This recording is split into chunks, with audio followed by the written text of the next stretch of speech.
everybody. It is 6 o'clock. It is Friday night, and that means it is time for Dragons and Things. Hooray! Hooray! Yes! Everybody, you will notice that we have a very special guest with us here tonight. Somebody that we have only gotten to play with once before on stream. It is Wayne, Dungeon Crate Wayne. Not just any Wayne, but Dungeon Crate. He is with us tonight. Hey, Wayne, Hello, how you everyone. doing? I am great. It's so glad to be back. Well, not really be back. I guess be back virtually with you. Yeah, I feel warmer because I'm in Nebraska and you guys are in California, but I feel much warmer, much more sunny. Yeah. Oh. Yes. It's good. Yay. It's good. I It's miss good you that, guys, just though. transfers to you. No.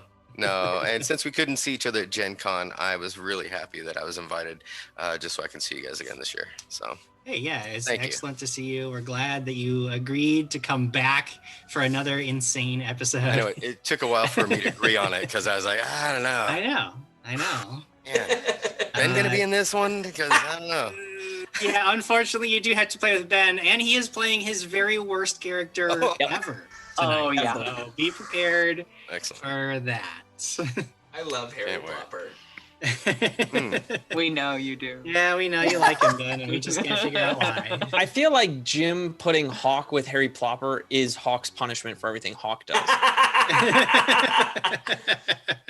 That's fair. Why am I not surprised at any of this?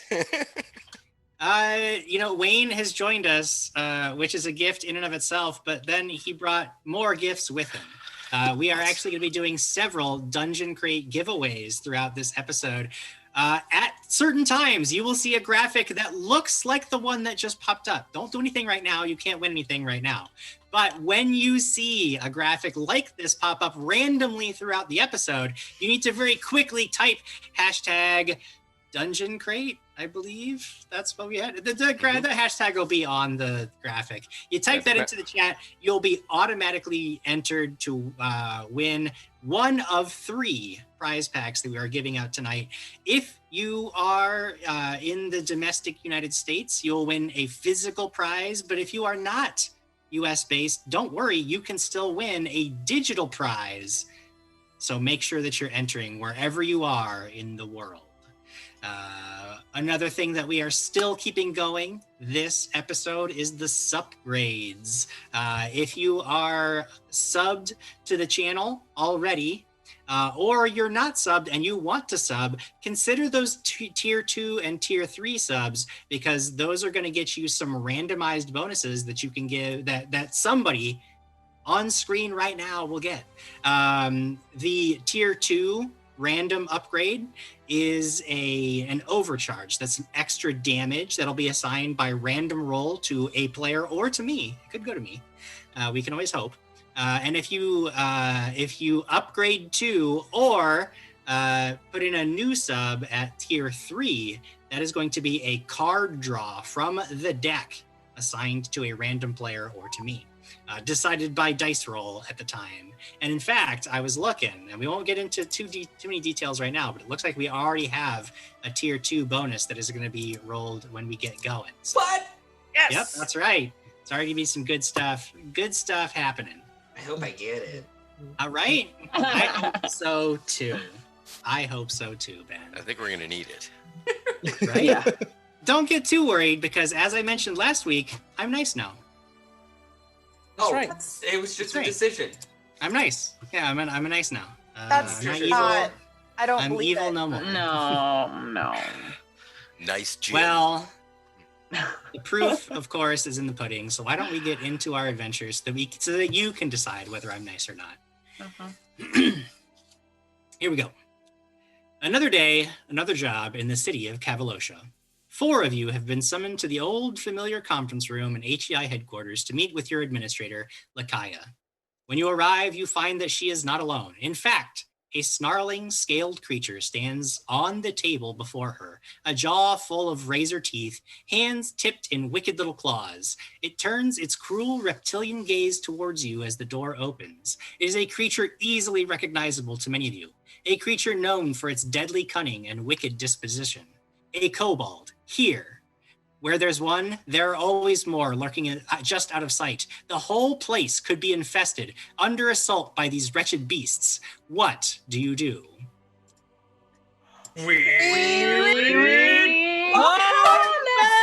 Comments! Hey, let's talk with chat for just a minute or two before we jump into our adventure for tonight. How y'all doing, chat? There's so much Harry Plopper hate going on. I mean, Oh, boy. Sarah BC1 says, no, not Harry Plopper. Crossbone says, dear Lord Harry, why? And Martinez says, oh man, Harry Plopper is in this. Dark Knight Nice. says, Ben is the best. Looking forward to his Muppet laugh. Thank you. Thank you, Dark Knight. Mm-hmm. Jukebox Raccoon is has it down because they're just going to start hashtagging everything they type. Mm-hmm. So now they're definitely going to be entered to win. That's That is Hate one the way to go Plopper. about it. Mama Jim Jam says hi to everyone. Mom. Oh, Come on, Jim Jam. yay. And I'm always down for Gary Bones, Gary Bones always comes in and says, hi, or hello. And then it's hardly ever hear from Gary Bones again, but I love the hi and hello. Hi, Gary Bones. Hey, Gary Bones. Good to see you. Or from Dice Talk, hello. I love that. Just Dice Talk. LLO. It's Hello. Lucas Martinez says, please have the kobold steal Harry Plopper and never let him come back. Mhm. Yay! Oof. What makes you think I want him? It looks like we've got quite a few subs rolling in. Jukebox Raccoon coming in with a resub for 22 months. Dual Stone Rage, our very own Dual Stone Rage, resubbing for 19 months and somehow managing not to kick anybody off the stream. The Real POTUS is coming in and giving that tier 2 sub. So that is our bonus, is going to be right off the top of the episode. As soon as I get done reading these, we'll roll a d6 to determine who is going to get that bonus. Sarah BC1 has gifted to Rotil.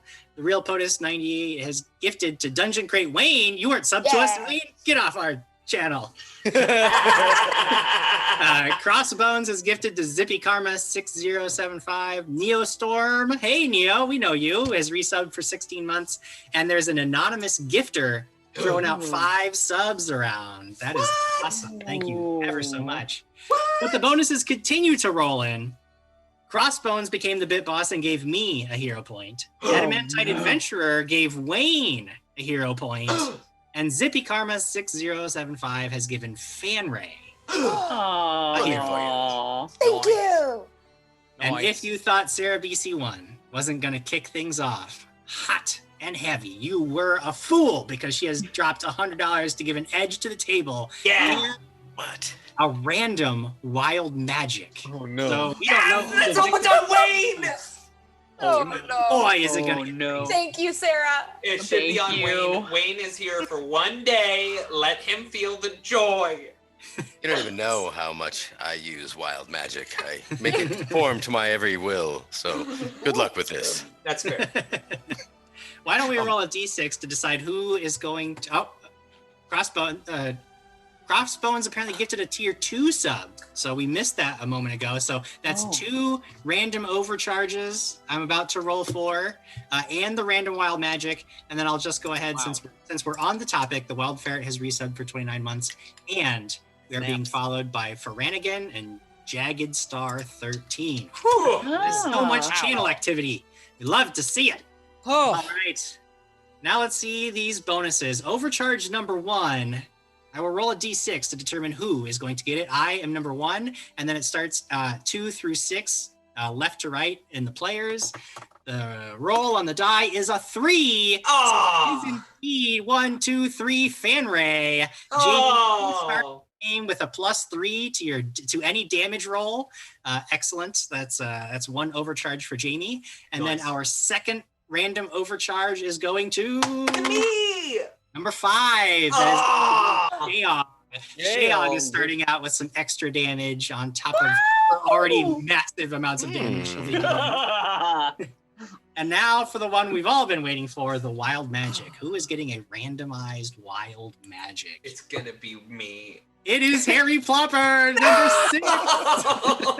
Oh, Harry my God. Plopper, No. you get by some wild magic. No! Well, But Jim Jim- Jim, Great Moogly Googly donated $100 for an edge to each player and a wild magic for Harry Plopper. Well, that's 2 wild magics on Harry Plopper. Let's see what they do. Roll me a d6, Mr. Harry Plopper. Yikes. Thank you, Great Moogly Googly and Thank Sarah. You guys are awesome. I rolled a So 1. much love. Number 1. All right. This wild magic is a called shot. Before you roll a d20 for the rest of the episode, declare what you think your total result will be. Oh, If you're man. correct, you can regain all the actions used to trigger your roll. If you are off by more than 4 in either direction, your activity costs an additional action to complete. I don't have any actions, Jim It's Jim. gonna be wild. That's so bad for me. Well, don't worry, because there's another wild magic we have to resolve. So please roll my another God. d6. I don't even know how to write that one down. 5. 5. Okay. Whenever you are struck by an attack or ability that deals hit point damage, before damage is rolled, you can choose to roll a DC 6 flat check. If you succeed, negate all damage that you would have taken. However, if you fail, you take the damage and become doomed. Oh boy. Doomed, just for everybody's reference who wants to know what doomed does, a powerful force has gripped your soul, calling you closer to death. Doomed always includes a value. The dying value at which you die is reduced by your doomed value. Oh, If your maximum dying value is reduced to 0, you immediately die. well, Jim When Jim, you what- die, you are no longer doomed. well, Jim Jim, That's a relief. Here's a question. Because Yeah. I am an undead character, Doomed doesn't do much for me, right? Because I already die as soon as I drop below 0. So do you want to add a different effect on there to make it more lusciously exciting?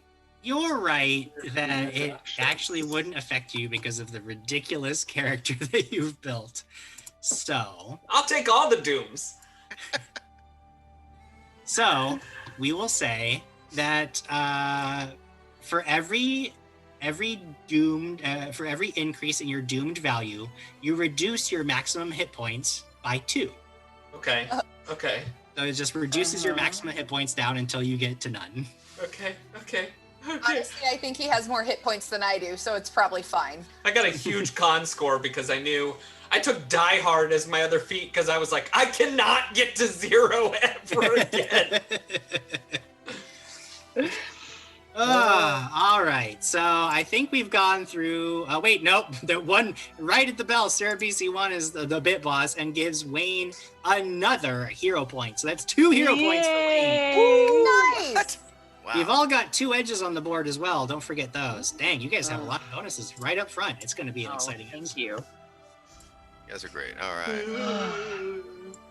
All right, friends. So you 4 have walked into this room, and there you see a kobold standing on the table in front of your administrator. And as soon as you enter the room, as you scramble for weapons, spells ready to fly, Lakaya rushes to put herself between you and this kobold. Says, "No.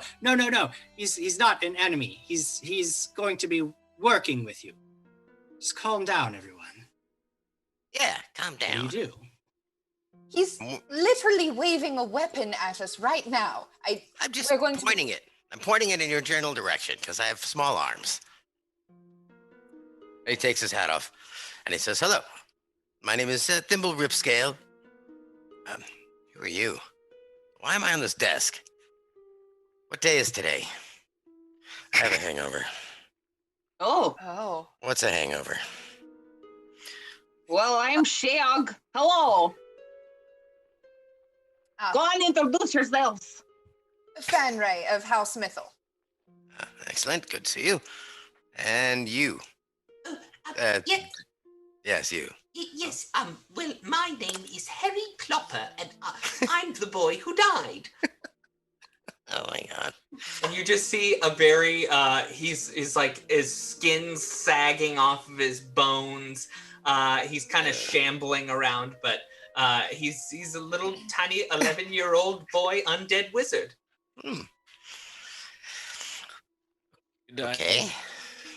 This is excellent. And you? Yeah, I'm Orc. Excellent. I think we're gonna get along great, right? All of us? Well, I think so. Are you nice? I'm ready to make some money, make some loot. I've got a few debts I have to pay. Oh, probably to the place you went drinking, yeah. Oh, that's right. That too. Yeah. That too. So we how introduce do we do ourselves. this? Yes. So now Yeah. that you've sort of calmed down, you've introduced yourselves to one another, you find places around the conference room table, and Lakaya, your administrator, places a folder in the center of the table. After profusely apologizing to you, Thimble, for the reaction of the other licensees. And then she says, well, our client is actually one who has hired us before. When some of you were sent into the Rhodehaver forest to follow up on a dragon sighting, he requested some of you by name, in fact. Goes by the name of Bill? Does that ring a bell for anyone? Yeah. Yes. Oh, okay. Well, No. excellent. No, not at all.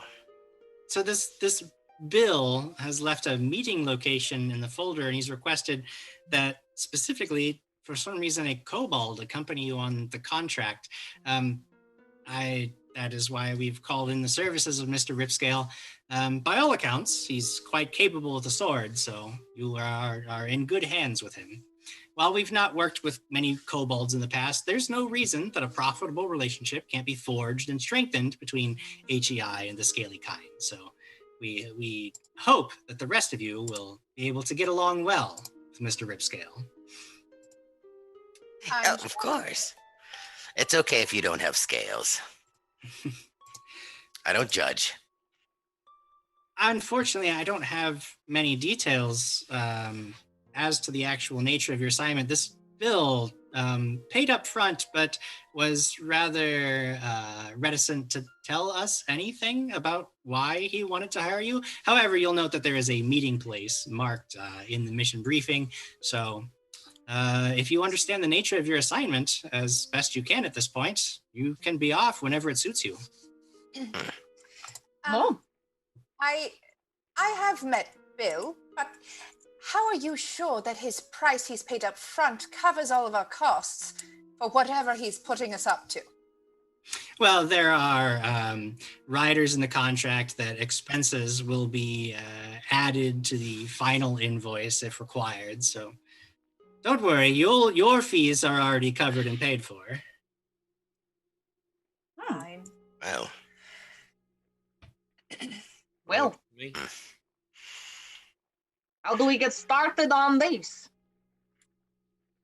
I guess we head to the meeting place, yes? All right, let's go. unless we need anything. Otherwise, I'm ready. You I'm ready? I You need ready? a horse. I need the horse. Harry? Yes, my name Harry. is Harry Plopper, and I'm the boy who died. We know. I could use a couple of chickens that I could just keep with me. No. Oh, all right, doctors. I'll follow you then. Yeah. Excellent. Thimble, why do you need a horse? I get hungry. Oh, so the same reason as Ari? Oh, yeah. Sure. He looks fine. He's just a little sick.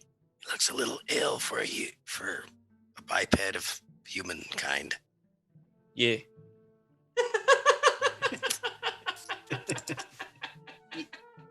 All right. This is going So great. actually, yes. So let's we head to the meeting place. Oh, that's right. So yes, Thimble Ripscale is I suppose more of a seafaring kind of seafaring, possibly river faring. Ooh. So if we can, yes, wherever the meeting place is, if we need that, we can sail there. I don't know, how far is this going to be? Where are we Uh, going? not very far. The Sorota Forest is fairly close to the city. It would take you a couple of hours to get to the Yeah. place marked in the mission dossier. You haven't spent a whole lot of time in the forest or in the city of Cavalosha, but everybody else seems to be pretty well versed in where they're going, so it doesn't look like it should be too much trouble. You don't imagine that you're actually going to need a horse worth of food, maybe just a light snack to get there in time, but at the same Just a time, leg. you want a horse. Get a You horse. don't know what kind of diet he's on. Haven't you ever heard I'm so hungry I could eat a horse? Where do you think that came from? From Thimble Ripscale. Kobolds. He invented it. Wow. Hawk is way more protective of his dog right now. Yeah. It does look like there's a small dog following along behind Hawk. Oh, don't. It looks kind of tasty. Don't. Also, Huck looks like possibly he's a good shot. It's true. It's true. So you make your way out of the city of Cavalosha and towards the Sorota Forest, which is just to the north of the city.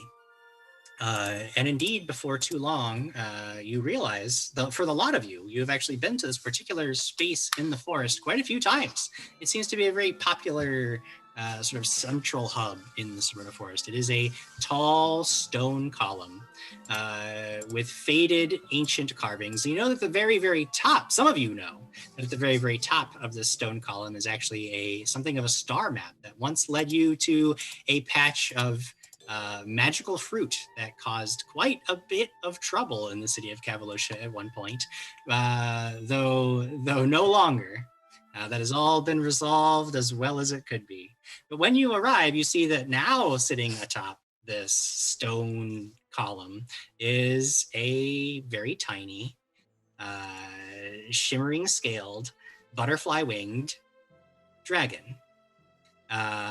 Some of you remember this is indeed Bill.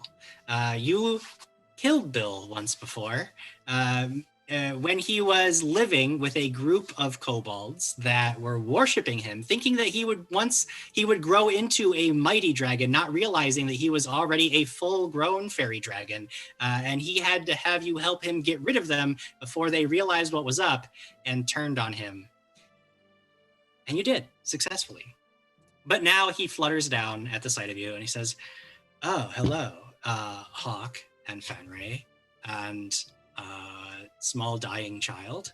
I note that you are all looking very well, and it looks like your auras are quite positive these days. I am really pleased to see you." It is wonderful to see you as well, Bill. May I introduce our companions, Shayog and Thimble? Yes, that is great. I am glad to see that you could get a hold of a kobold on such short notice. Only Ripscale. Yeah. That's a... And, well, you said undead boy. My name's Harry Flopper, and I'm the boy who died, just for future reference for you. Oh, I had forgotten you entirely, so thank you for reminding me of your name. So would Thimble be very?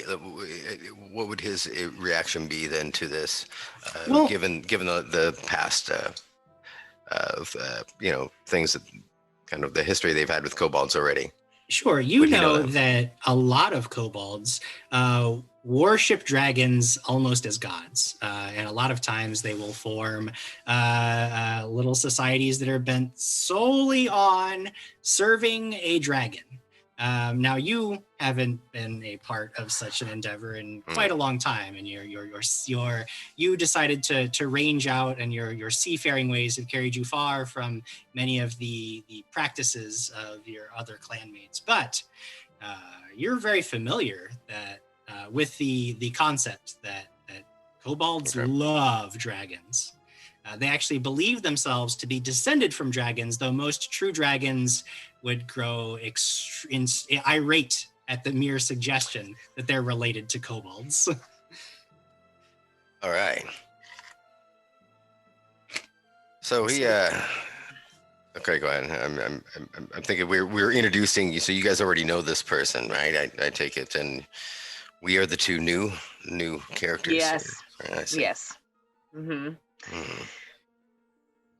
Oh, Pro- you're really pretty. well, thank Bill? you. I Thank like you. your shimmer. That's nice. Yes. I moisturize twice daily. Oh, Uh, I'll try that. Yeah, that's nice. Ah, Well, Bill. Oh, go ahead. yeah, skips there. the problem that I'm having is actually that. So, do you recall the kobolds that indeed you drove away from my home at my request during the last time that I hired you? Oh, yes. Yeah. Well, after they no longer lived in my cave, we kept in touch, and we eventually came to a more agreeable mutual understanding where they no longer lived in my space, but we were sort of like friends. And unfortunately, I fear that they have they're in a bit of trouble. And you see, they had found, after leaving my place, some caves up in the mountains, some old dwarven ruins that they had decided they were going to make into their new home. And I got word that their camp has been invaded by what I don't know. But I am really afraid that my friends are in grave danger and that they require your assistance. Mm. I can tell you where the caves are if you will go and check on the little dudes and make sure that they are healthy and whole. I would be, well, not really indebted to you because I already paid your fees. So I guess it would just make us square. Well, Yes. that sounds like fun to me. What do you think? Yeah, let's go. Right. Yes. What could go wrong? I mean, you said that something's gone after them. Any more insight as to what something is? I'm afraid I don't know. I got sort of like an SOS, and that was it. I don't know what happened. That is why I would like you to go and find out. I do know that there are two potential methods of entering these dwarven ruins. There is a primary gate that you will find at the location that I'm going to mark on a map for you. However, the kobolds also told me that at one point they had found a side door that they could not figure out how to open. If you're looking for a more surreptitious approach and you could figure out how to open this door, you might be able to get in there if there's any trouble without being noticed. However, I can't vouch for how easy that might be. The kobolds themselves had never figured out quite how to manage it. I say we try that first. Agreed. Before we leave, you say you got an SOS. How did you receive this message? One of the kobold elders is practiced in magic and knows how to send very simple, brief messages to people that they know and respect. I'm one of those people. Sounds fair enough. Well, So we have no clue what we're going into. We have no idea how to get into it, and we have no idea what we're up against. Sounds Well, you about are right. adventurers, are you not? Yes. Sounds like perfect adventure to me. yeah. Then So- shall we? All food for monsters. Go on, let's go find your horse, huh? Yeah, come on, Last meal. Wait, what? let's go. Bill actually produces a map, and you can see that on it are marked the route that you would take to get to the mountainside caves where the kobolds had tried to make a home. And he also marks on there a general area where he says this is about where they would mention that this other hidden door might be. Though finding it will be up to you.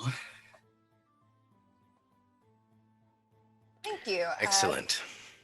Sounds like we have everything we're going to get before we head out. Mhm. Shall we? Yeah. Shall. No, I think so, yeah. And we'll, it sounds like we're in consensus to go to the side door. Mhm. Yeah. Mhm. Then Road less traveled. we'll head to the side door, I guess. Mm-hmm. Sure. You guys begin making your way away from Bill and into the hills to the north and east of the city of Cavalosha. On your way, you note that Scott Denuzzo and Sarah BC1 have both given hero points to Hawk, who now has a distressing number of hero points. And that's great for him. And because I'm nice now, I'll You are nice. congratulate him on his good fortune and all those hero points that Thank he you, Jim. certainly will need. Jim's gonna snap. Someday's gonna snap. Then he won't be the nice guy anymore. It's a great song. Evil Jim returns. Right at the wrong moment. So, your journey takes you away from the forest again and north and east towards the Drake Ridge Mountains. Thimble Ripscale proves to be a capable companion and seems to indeed know his way about travel. Like he, aside from occasionally complaining that he doesn't have a horse to eat, he's actually pretty pleasant company. You quickly grow used to working alongside the kobold swordsman, though you have never actually interacted on a social basis with a kobold before. Your initial shock at having seen him in the city was perhaps misguided. Many an adventurer has had a tale of dangerous encounters with these scaly creatures, and many have even lost friends to devious traps or overwhelming assaults in dark caverns where sunlight never reaches. But now that you think about it, those encounters always seem to occur when said adventurers are sent into kobold warrens to clear them out for mining companies looking to expand their operations. Could it be that sending hired killers to destroy kobold clans in their warrens for the sake of exploiting underground resources is not only wrong, but provokes a violent response that unfairly shapes a narrative that the people defending themselves are malicious killers? Who can really say? But in any case, you are nearing the end of your day of travel. You are now well into mountain territory. The going is starting to get very slow and cumbersome along difficult trails that aren't well suited to travelers. You see no signs of civilization out this far, which is likely why the kobolds moved so far out here after leaving the Sarota forest. Finally, Thimble, you note that up ahead, the mountain trail ends at a great stone gate in the mountainside. You've apparently arrived, at the main gate anyway. You note that there are other paths that may lead you to this so-called hidden entrance that is not currently in your field of view. However, what do you do? We'll walk up to the main gates, or no, we're looking at the main gates, but we are trying to find our way around. And Yes. our map kind of shows us the general direction of Yeah, that. it gives you a general area, but it looks like this side entrance isn't as clearly marked as the main gate. It takes some finding. We're gonna have to, before we even get into anybody potential view of the main gate, why don't we start to kind of head off the path and start working our way around it as directed by the map of whichever wall or side that's supposed to be, and kind of get through there and try and go unheard, unseen, maybe unsmelled. Flopper. Sure. So if you are trying to find this hidden side door, there are several paths that you could take. Even looking at the map, it looks like there's a couple that go in the right direction. So why don't somebody who is leading this expedition roll a survival check? There's no way that Harry's leading because he's just struggling to keep up. It's going to be another 2 hours before he even arrives at the gate. Yep. Well, I could roll, and I have rolled, sadly, 13. 13, okay. You waste a good 2 hours without finding. You go down some trails that turn out to be dead ends, some that backtrack on themselves and dump you right back where you started. But you've narrowed it down significantly. It's just taking you up a bit of time. It's actually pretty solidly nighttime now, and you guys have not found this hidden side entrance. Henry, I'm at you a want loss. to take the lead of me? You take the lead. I'll help. All right. Maybe I should have taken the lead. I mean, I've got a 24. 24, okay. You get a +2 for me. 26. 26, pretty respectable. Especially since you've already eliminated several of the paths that you know couldn't possibly fit because you've already explored them under Ripscale's leadership.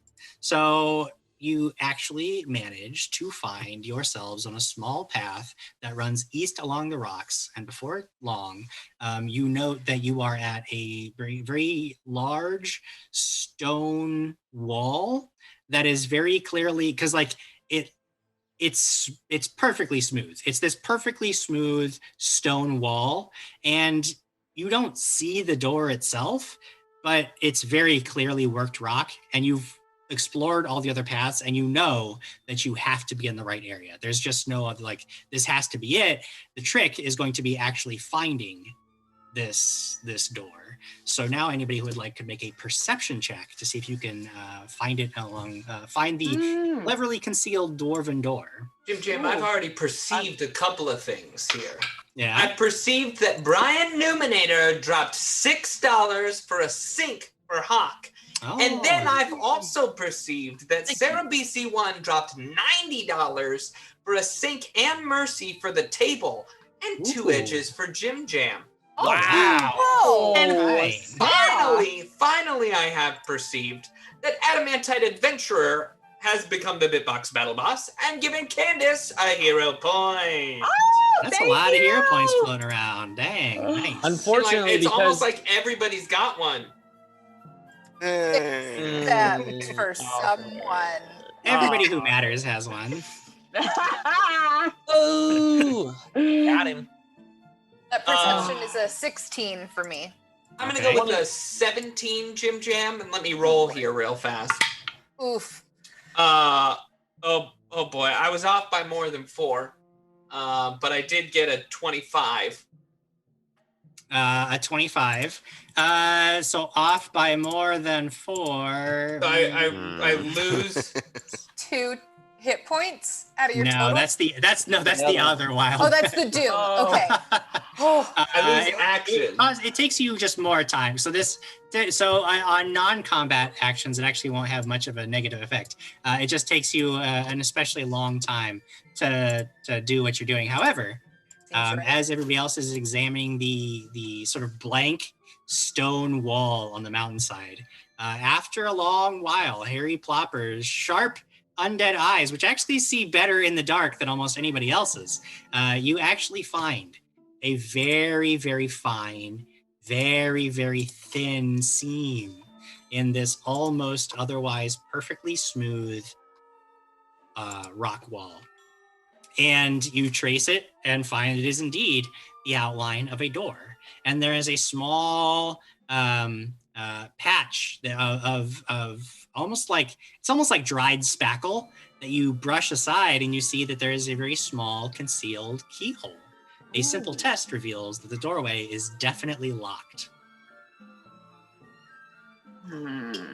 Excuse me. Hey, Hello, my name's Harry Plopper. I'm the boy who died. And I believe that I have just found the door that we're looking for. But I will caution all of you that perhaps it might be trapped. I don't know very much. I just am worried about these things, you know. I know I don't know really what you call them, but I call them stumble doors. is he real? Are you a real boy? No one really knows. That's an odd one. Trapped, huh? It might be. I'm pretty good at unlocking things like this. Anybody else have any special skills at ancient door locks? Not It's necessarily a fan ray. ancient doors, but I could take a smack at it. I wouldn't smack it. I seriously wouldn't hit it. Anyway, but okay. Would you like to attempt it first? Yes, I can duck quicker because I'm already kind of low. All right. All right, so if you are attempting to open the lock, Yes. it would require a thievery check. Excellent. 27. 27. Wow. You Yep. grab your little thieves' tools, insert them into the lock. You work at it for just a few minutes before you indeed hear a satisfying click, and the door in the wall pops out just a little bit, just enough that you could grip it and pull it the rest of the way open. And you turn around and you give your companions a rather smug look, but then the rest of you, your faces sort of drop in horror as you note a small, burning, glowing rune on the middle of the door flares to life, and you all hear this hissing sound, almost like a cartoon bomb. And then all of a sudden, just like a cartoon bomb, the door explodes. And I need everybody to roll a reflex save. Before we do that, I think it's important to point out that we've got a new Bitbox Battle Boss, Luna Steel Song, coming in strong and giving good old Harry Plopper a hero point. Oh, are you all gonna need those hero points? Because I'm gonna start rolling damage while you roll save. That's so many dice. Natural 20! Jim. Oh. Did you call it? 19. You were supposed to call it. Yeah. Ben. You have to re-roll because you didn't call it. You didn't call it. Oh. Jim, I will take whatever negative effects you ascribe to somebody who forgot to do the I think the negative effects are you just have to re-roll it. I got a natural 20! Oh, well, that's the negative effect of forgetting your wild magic. I'm going to go with a 15. 15? I got a 12. Hey, it's within Okay. 4. It's within 4. Shayad, what did you get? 20. I got a 25. Oh, okay. Oh. Thimble? 29. Okay, very good. Fanray? 19. Okay. And Hawk? 26. Do I need to roll from a Whoa. dog? No, I will assume that your roll will apply to the dog and you just grab him and duck and cover as the fire washes over both of you. Now, Jim, I do want to point out that Luna Steel Song just gave me the hero point, but also Luna Steel Song is the first winner of our Dungeon Crate giveaway tonight. Yay! Winning them Dungeon Crate prizes. Yes. Yay. Excellent. Look at that. Maybe I might have to send one of these. Incredible squeezies. Sounds fantastic. Awesome. Stress ball. That I love it. So cool. Just one of the things. So this is the best part about the prizes is that I can just generally say, I'm going to give you a prize. And then I get to go back and I get to pack them with whatever I decide to put in there.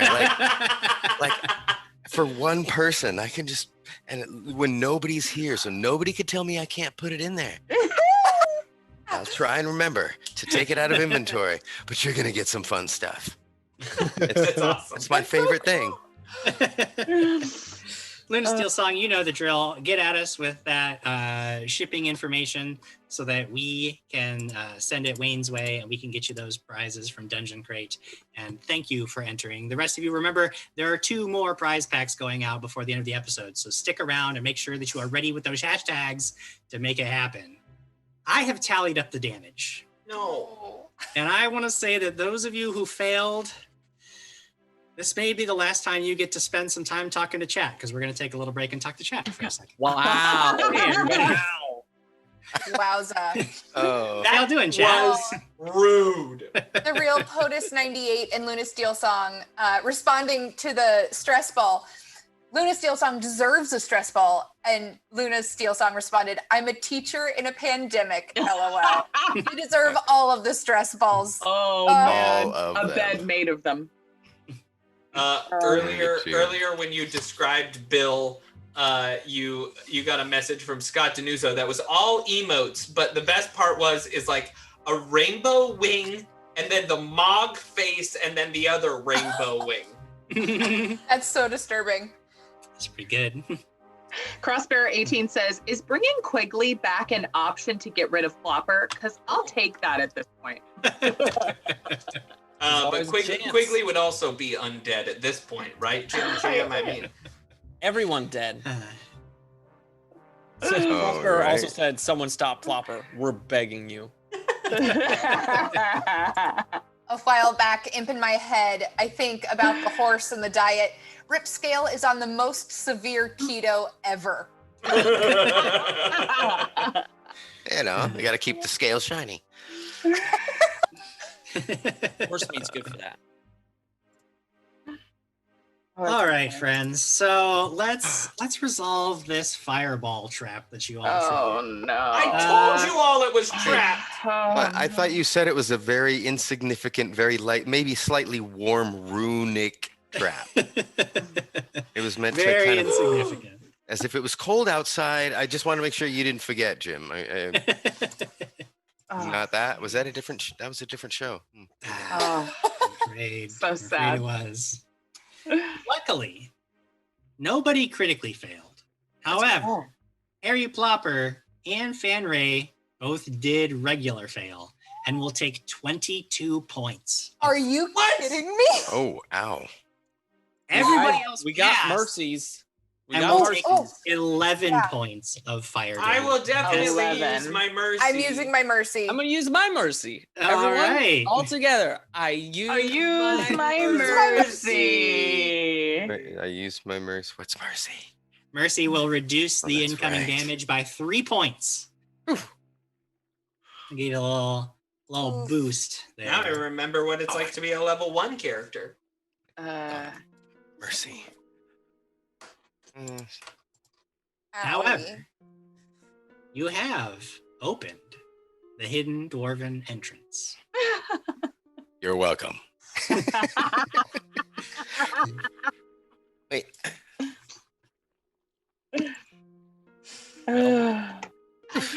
The only I do problem- want to mention that I did tell you it was a stumble door. So We're all still standing, kid. We're burning while standing. We might want to move quick because if this was a secret door, it's not a secret anymore. No. Oh, True. yeah, that was rather loud. All right. Screaming.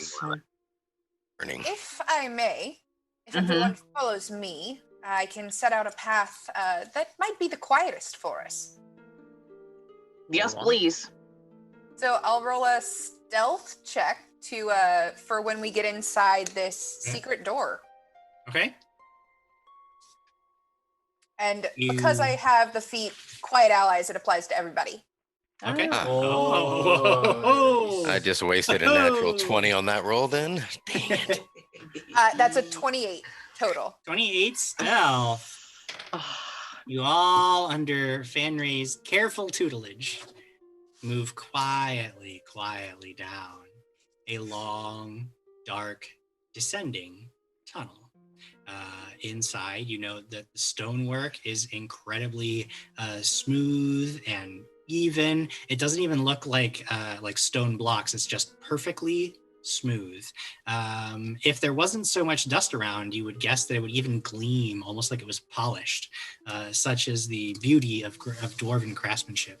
Occasionally, you do see very faded ancient carvings that depict dwarves in armor, carrying grand weapons in battles against sort of vague but menacing hordes that are not as clearly defined as the stout, heroic dwarves that stand against them. You make it maybe 60 feet into this tunnel when Fanray, you feel a little tug down by your ankles. You realize that you've been very, very quiet, but you haven't really been keeping an eye out.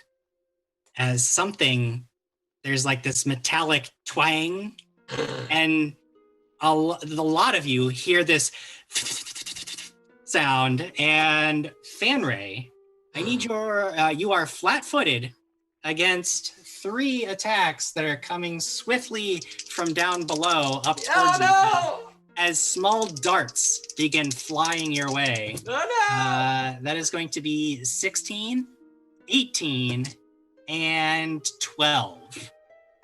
Flat-footed is -2. That is correct. Uh, Dead. 16 does not hit. 18 does. 12 Okay. doesn't. All right. Only one of the 3. This dart comes in, 4 points of damage as it slams into your chest. The darts that miss you continue past into Shayog. Shayog, you are also flat-footed. I've got 2 attacks coming at you. That is an 18 and a 10. 18 hits, 10 no. All right, Shayog, you take 3 points of damage as one of these darts just grazes your shoulder. And the final dart goes whizzing past Shayog over Thimble's head into Hawk. Yeah. We're also flat-footed. Get him. Think. That is Think. a natural 1. So it's a natural 1. Oh, The yeah. dart goes past you and right at Harry Plopper. I'm small up the too. road. I am a child, Jim Great use. Jam. Hey, I am a child. I'm okay with that use of a sink. That is a 10 total. No, that won't hit. Wait. You are Flat-footed. flat-footed. No. Okay. Then that final dart goes whizzing past Harry Plopper and disappears. Do we hear a scream behind us of someone who was trying to sneak up on us but got hit by a dart? No, you Hopefully. do not. Oh, Fanray, you do note, interestingly enough, that the dart that you pull out of your shoulder is very crudely made. It just, something doesn't sit right. Like, you're looking around, you're looking at like this ancient, beautifully crafted hallway and the perfectly smooth hidden door, like all like just expert dwarven craftsmanship that you've seen so far. And this dart is literally like you could make this dart with just some like wood and feathers, and it doesn't look ancient by any means. It's this very crudely made just dart. Thimble, you actually pretty easily recognize this as kobold craftsmanship. And you recall that one of the hallmarks of kobold tactics is setting traps and defending themselves by protecting their homes with lots of rigged up, crude but effective traps. All right. This looks like telltale signs of kobold activity. You can tell by this dart. So we'll look down at the wire that she tripped and maybe take caution and start looking around for other. I guess if I haven't really been in kobold society like that, I wouldn't really, know where to look.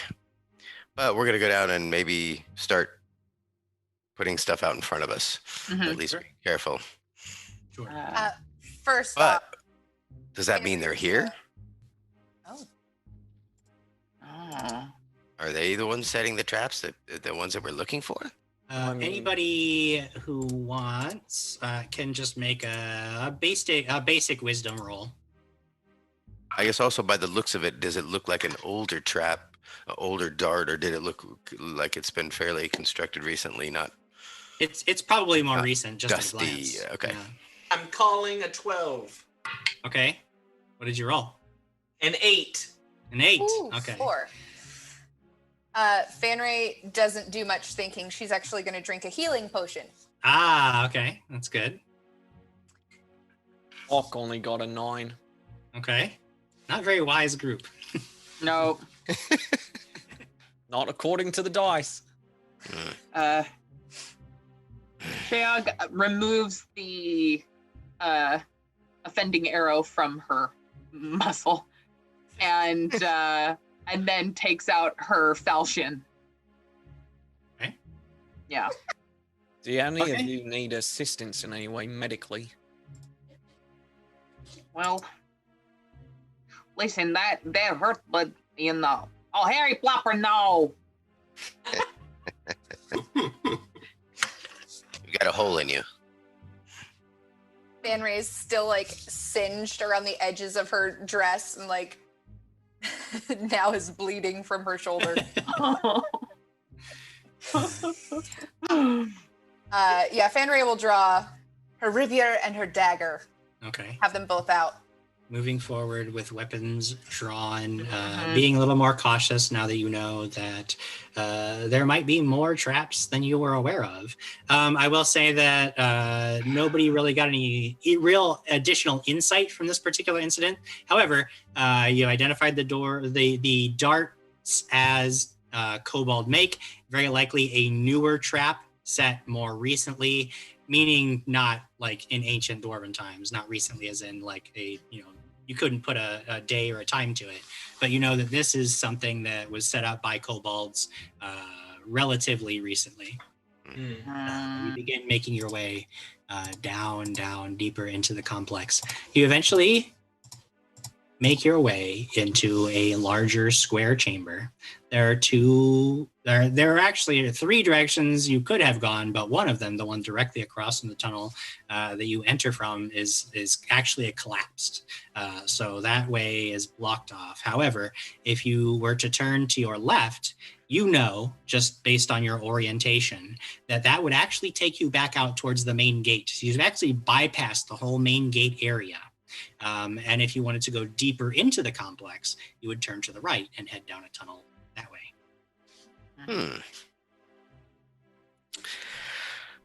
Well, Deeper into the complex? We should, yeah. I think we should. Down we go, I think. I'll go first. Because, I got this. Okay. The perception. Jim, how dark is it in here? Very, very dark. Those of you who have no dark vision, even low light vision, you will need a light source. Who does not have dark vision? I have low light, but I can also. Hello, everyone. My name's Harry Proper, the boy who died.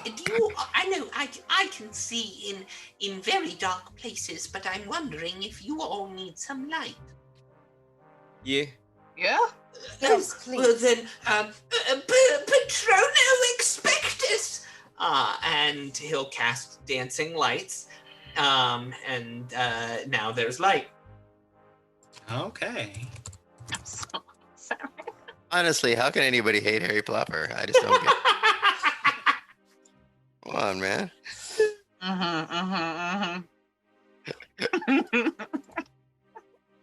All right. I have let's fun with see. Harry Plopper. Just so you know, while you are not in combat, it's not a big deal, but Dancing Lights is a sustained spell. So you can be sustaining a spell as you move, but if you get into combat, those lights are gone. Use an action to sustain your spell. Otherwise, And I only got 2 of them, Jim Jam, so that everybody's going to be fighting in the dark. everybody's gonna be fighting in the dark. So Harry Plopper's solution is incredibly unreliable and will fail at the first test. So just keep that in mind. But they have light right now, Jim Jam. But right now you have light. Maybe Shayong should take a torch out. I don't know. Yeah, might be a good idea. Yeah. Okay. It's just like, Shayong takes the torch out. Besides, fire Yeah, can gets a torch be out. bad. Okay. Yeah. Fire is never a bad thing. Never. As Fanray's like still patting out like Yeah. bits that are still on fire. Oh yeah, except for recently. All other times it can't be bad. All right. You begin. I don't know what you do actually. You tell me which direction you guys want to head. Oh. Right? We're going Deeper right. in. Deeper To the right. right. Yeah. To the right. You head to the right. And then marching order. I know Shayag, you said you wanted to be up in the lead, right? Mm-hmm. Yep. Now, the tunnels are wide enough that you could walk 2 or even 3 abreast if you wanted to. Oh. So you guys tell me how you want to arrange yourselves. I only got 2 breaths, so I'll be second. All right. Fair. Anybody want to walk with me? No? Okay. I'll be to your left or whatever. So are you pulling? Do you have like a sword or what are you carrying? I do a falchion. Falchion. All right, Yeah. cool. So, all right, so 2 blades up front. Anybody Mhm. behind us have with any ranged weapons would be nice for cover. Mm-hmm. All right. Oh, fine. I'll stay back. Fine. Walk behind. I'll come in. Fan. If it's the two of them up front, I'll be right behind them. Hawk, if you want to be with me or behind me. I'll be behind Fan Ray. Harry Plopper will be behind Fan Ray. Harry Plopper is last. I'm gonna be behind her, but like towards the right a little bit, hugging the right side of the wall. Mm-hmm. So I've got, which actually breaks up your party quite nicely because you've got Shayog with the torch up front, and you've got Harry Plopper with the dancing lights in the back. Now, Shayog, just so you're aware, while you're walking, not a big deal. But if you were to get into a fight, your falchion is a 2-handed weapon, so you'll need to drop the torch. However, it's a well-made torch, and it can stay lit on the ground as long as you don't drop it into water or something like that. Oh, okay. Yeah. Thank you. No It'll water. still cast light from the ground. I could also grab it. I'm only using one hand to do loud death and destruction. Thank you, Thimble. Not that anybody will be getting into any combat because you're going to be perfectly safe. What could go wrong? What Because could you're ever a good You're GM. You're nice nice now. now. You're nice because now. I'm nice now. Okay. Nice GM. Nice, good. I see kind cupcakes GM. in our future. I see cupcakes. Don't believe it. Did anybody think he was nice when he hit us with 19 points or 22 points of fire damage? You failed to look for the trap. That's not like that's. I just, said that's it was trapped. but you didn't look for it. That one's on you, Ben. Oh, sure. It's If on Harry me. Plopper had looked for the trap, it would be a different story. I'm so angry at you, Jim. You begin making your way down the tunnels deeper into this dwarven complex, and you can actually now hear the sounds of falling water echoing down the tunnels towards you. Here goes the torch. Yep. Great. As you move, you can tell that you are approaching this source of falling water, and up ahead at the edge of your light, you can actually see that you are approaching a very large cavern. The air is becoming very damp and cool, much more so than it was in the rest of the tunnels. What do you do? Harry will disperse out the lights to try and see if he can, lighten up the room. Sure. You move the lights with your mind down the tunnel ahead of the group, and they sort of circle around just inside this cavern, and you can see, all of you now, that up ahead you're approaching a very large chamber. Difficult really with the angle to tell what it was, but you do know that towards the center of this large open chamber there is a waterfall that is just like falling down through the center of the room, almost like a water feature, because it's not like it's falling into a pool, like it's falling from above down below. Like you can tell it's not hitting water in the room. It's like falling through the room up ahead. Oh. All of you make a perception check too. Yeah. Yeah. Perception. Look natural. Oh no, I didn't call it. 18. 18, okay. No, I'm definitely off. I got a 10. Harry Plopper is just like standing there thinking for a long time. Dirty 20 for Fanray. Dirty 20. 21. Okay. 23 for Shad. Perception. I forgot that I could have done no damage with the Doom thing. Oh, that's right. 18 for Thimble. 18 for 18. Thimble. Shayog, you're actually the only one who hears it. It's very difficult to hear because of the sound of rushing water up ahead. But Shayog, you hear some movement and voices that suddenly cut off as the lights enter the room. Oh. Hey, did you hear that? They're the voices. We've been made. I think someone's in here. What can you? They stopped talking. We came in and they saw my light. Should I put my light out? Yeah. Yes. think Oh. that Jim Jam was talking about my lights, which were going forward and kind of Oh, right. shining around. So I'll continue those lights through and not call them back Okay. to myself. Yeah. Could you tell what language they were speaking? No, it was all echoey, and then all of a sudden, hope, nothing. Oh. They know we're here, wherever it is. Should And we when yell at Thimble them? Ripscale says they know we're here, I need everybody to roll initiative. Oh. No. Trying not draw attention to yourself ourselves. Can we roll stealth? I would say Hey, that Fanray, you could roll stealth. Yes. I'm gonna say 13, Jim Jam. Get that? Okay. It's my guess. I rolled a 7 with a natural 1. Oh no. This is horrible. Or is it though? So That's great. I've lost an action, correct? Yes, you lose an action. This is no bueno. Hawk. Was I rolling? Sorry, was I rolling stealth or per? If you want it to be, you can. 22, Same. What were you adding? 11. 10. Wow.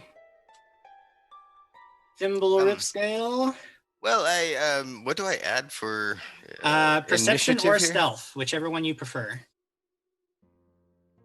Oh, that's it. No, that's terrible. Oh, okay, yes. Okay, 10. Okay. It's like I don't know. Yeah, nah.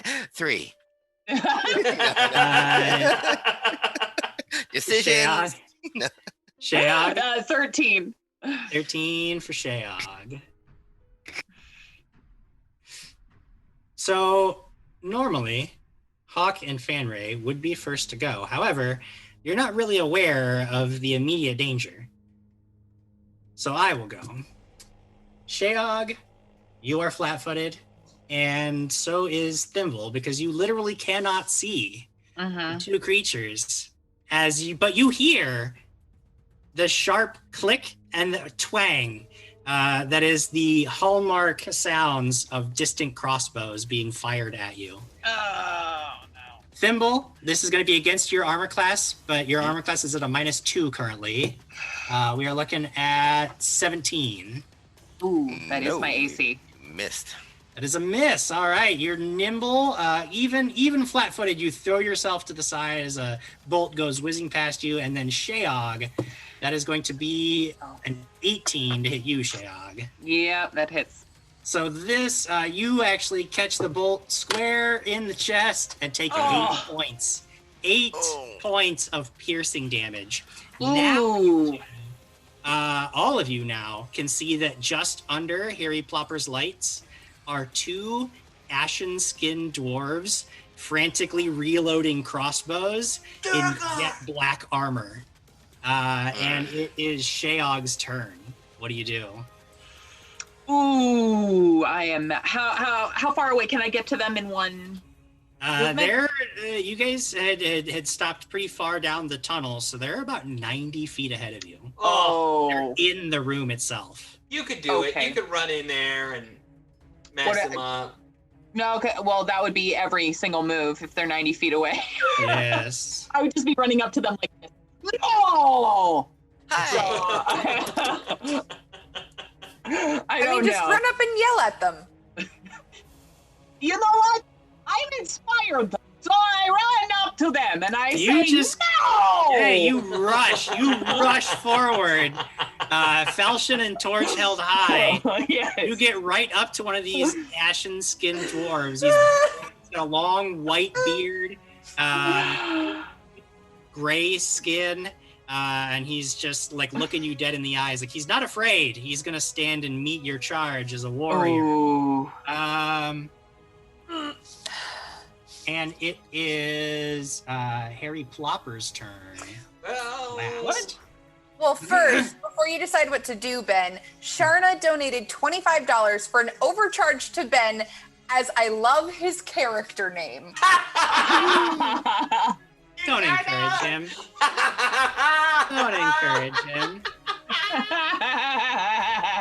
Also, Crossbones gave a bit boss hero point to Jim Jam, so. Hey, there we go. Well, unfortunately, Harry can't do anything, so he is.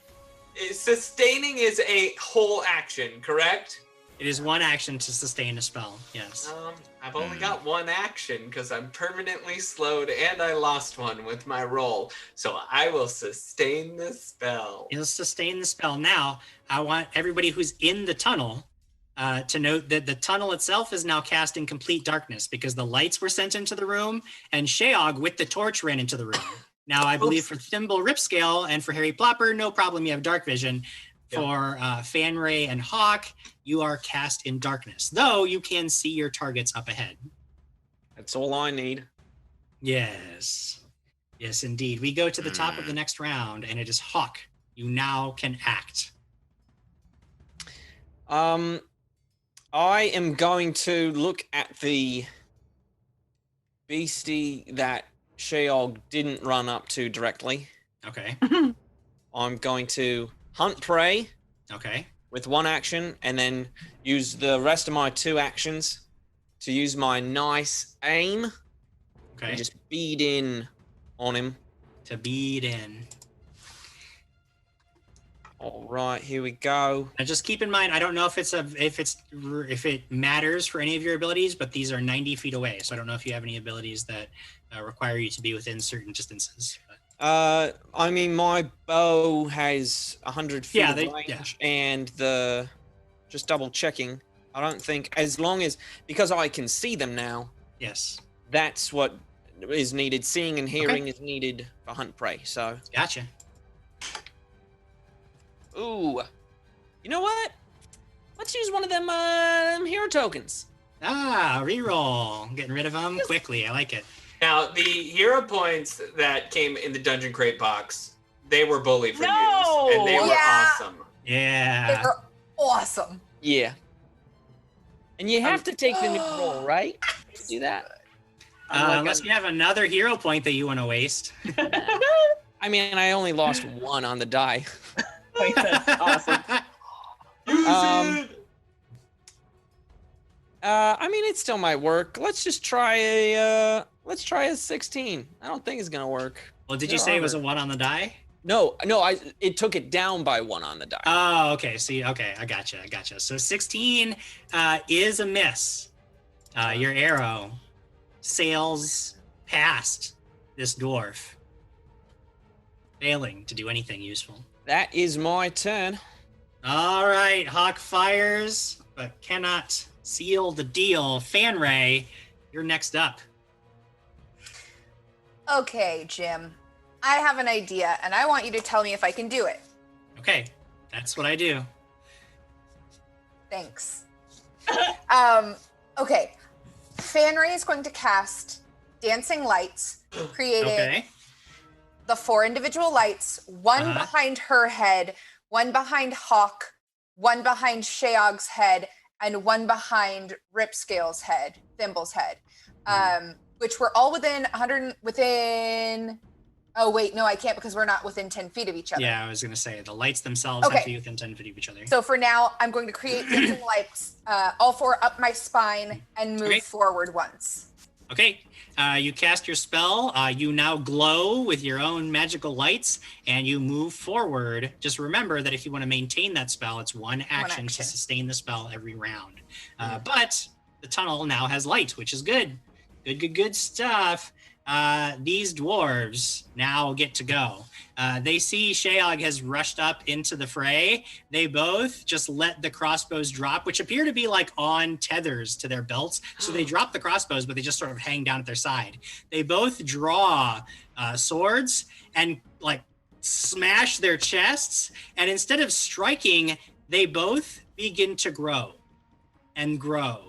And grow. So now they are towering over you, and the whole time they're growing, they're ooh, ooh, ooh, ooh, and now they're like ogre-sized, standing over you, Nice. And that is the rest of their turn. That's awesome. Crag is very angry at you for this, Jim Jam, for putting things on tethers, and how angry you got at us for putting things on tethers. I learned it from you, Crag. That was my turn. So Shayog, you are now looking up at these two dwarf warriors. I think Shayog is going to find her bravery and take a swing at the fella right in front of her. All right, take a swing. And I think she's going to power attack. Sure. So you're dropping. So you have the torch in your hands. Yes, I have to drop the torch. Thank you. Yes, so you drop the torch at your feet. Mm-hmm. And then take a swing. Now, power attack is going to cost 2 actions for 1 attack, but if you hit, you get to roll 2 damage dice. Ooh, that's amazing. Let's see. That'd be 22. 22. Oh, yeah, that hits. Yay. Okay, 2 damage dice. Okay. Let's see.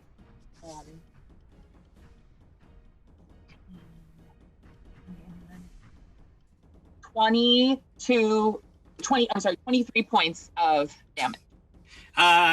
You just screaming, just slice up right across this thing's belly is now eye level with you, and you just open him up, and his guts come spilling out onto the ground, and he goes falling backwards, crashing to the ground. He did it! And shrinks back down to his normal size. And Shayog says, "Don't make me angry, okay?" The thing is, he might shrink back down to normal size, but his guts stay very large. It's a weird. It's a weird thing, yeah. After Shayog's impressive turn, I believe. Oh. I think I forgot Thimble. But I Thimble, think you Ripscale, did. What do you do? I've been charging this whole time. Well, charging would get you right up to this. With your 3 actions, you would be at the other dwarf. Yes. At the end of your turn. Okay, cool. So then, Harry Plopper, what are you doing? Harry Plopper will move 30 feet and sustain his light. All right, so you are 60 feet away from the action, but your lights still remain. Trying to find any way not to roll a d20. We are at the top of the next round, and it is Hawk's turn. All right. So there's the beastie that's left, which is the one that she didn't go up to. Yep. So I'm gonna. But Thimble did. Thimble did run up to it. Okay, that's fine. It's big enough that I just wanted that's I'm focusing on the same one. Gotcha. So the hunt prey is still active on him. I'm gonna use my hunter's aim. Takes 2 actions. Good night. 13 won't hit. No, 13 won't hit. Switching up them dice.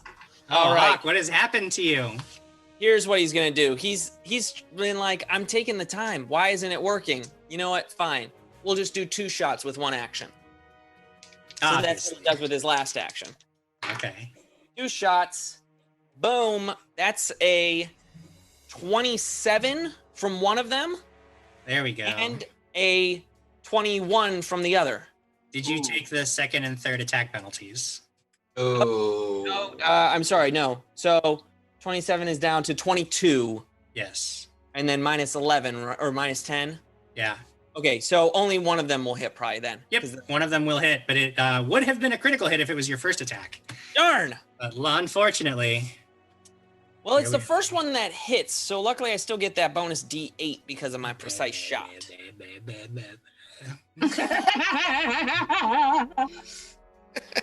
Sarah BC1 has become the Bitbox Battle Boss and has given the hero point to Fenray! Hey, Fenray gets a point. Thank you, Sarah. That is a Cheney. total 13 damage.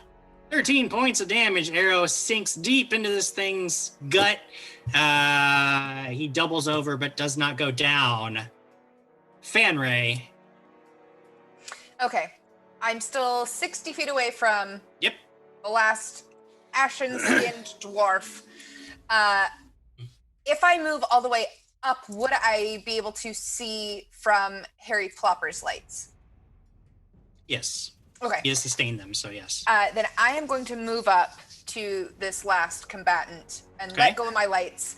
Okay. And I'm gonna take a stabby stab with my rapier. 2 actions to move and 1 action to stabby stab. That is a dirty 20. Dirty 20 will hit. Ooh, okay.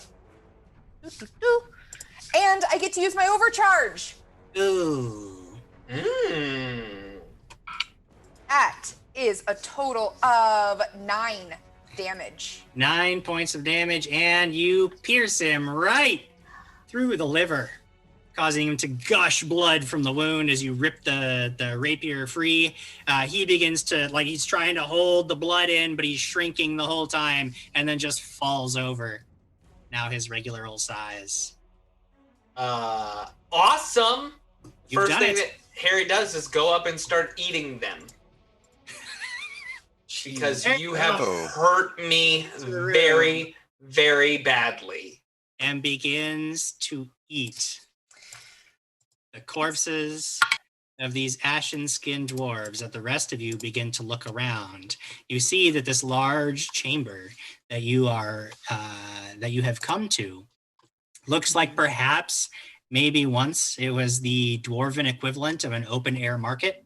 The ceiling is maybe 15 feet high, and in the center of the chamber, you see that there is indeed a waterfall that is falling from a hole in the ceiling down into a hole in the middle of the floor, where it must be splashing into some kind of pool deep beneath this chamber. To your left, you see that amidst some ruins, there is something like a great cage on wheels with a few huddled figures inside who are now all like grabbing the bars and jumping up and down as Harry Plopper begins to eat and consume your enemies. And as he's eating, he's just like, you can hear through just the chewing that we've been subbed. Sarah BC1 gifted a sub to Imp in My Head, and then Sharna gifted to Crossbearer, and Adamantite Adventurer gifted to Stuber187. We've been followed by Frequent Flyer Mom, and then Sharna came in and dropped $50 and said, Thimble to get a card because I want to see what he gets. Ooh, Chaos card for Thimble Ripscale. Chaos card. All right. I am drawing right from the top of our deck, and that is 4 of clubs. The 4 of clubs you can use at any time, and what it does is you can add the number on the card 4 to a skill check or attack roll. So it's a +4 bonus to a skill check or attack roll. You can use it whenever you feel it will be most effective. Whoa. You can add it before or after you know the results of your roll. Wow. All right, thank you. Awesome. Thank you to whoever that was. That was Sharna. Sharna. All right, thank you. Thank you that it wasn't a bad one. Thank you, Jim, for not picking a bad one. All of the cards are good cards. Speaking of good things, the real Gobshite has become the bit boss. Our very own Jared Hoy really, really wants Sheog to survive. He is giving her the hero point. Hunt pickles with Oopsie, he says. Thank you. Whew, so many bonuses flying around this episode. So many. I love it. Going pickle hunting. So what do? You see these there's some caged creatures, and over the din of the waterfall, you can hear this like sharp barking, almost yipping sound. It's like, and to the rest of you, it sounds like nonsense, but Thimble, you actually can understand this. As I start doing it back. You hear from inside the cage, "Comrade, come help us. We are in trouble." And with that, we will take a short break and return in just a few minutes. Comrade. That's Funny, Jim. That's a funny choice right there. Comrade, come help us. Oh, yes. I'm calling you guys comrades from now on. I know. I'm wondering how I can get a Russian draconic kobold style accent. It's mandatory. Real quick, before we... Kobold, yes, Russian kobold. You can't do it with a high-pitched voice. Oh, yes, Russian cobalt, Conrad. Yeah. You just, Oh my god. I don't think they have any Russians that speak in a high. Jamie, what were you saying? Oh, I was just gonna say, I was gonna try to fit it in that Real POTUS gifted a sub to Frequent Flyer Mom. Oh, Thank you, Real POTUS. I have learned that we actually cannot go to break right now for specific.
The games we play are the stories we create. The fortress doors swing open. Every story is unique. And the sound of war drums rises. Sometimes our stories come to us when we least expect them.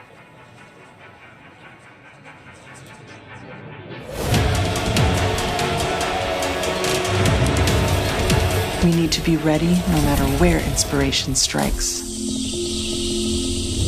And sometimes our stories are told over great distances. No matter where your journey leads you or how your story is told. The games we play are the stories we create. Sirenscape can help make yours epic.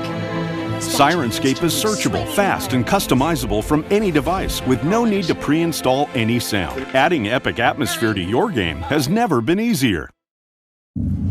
Gather your crew and prepare to embark on the journey of a lifetime as you explore the packed worlds of the Starfinder universe, taking on the role of a science fantasy hero customized to fit your playstyle.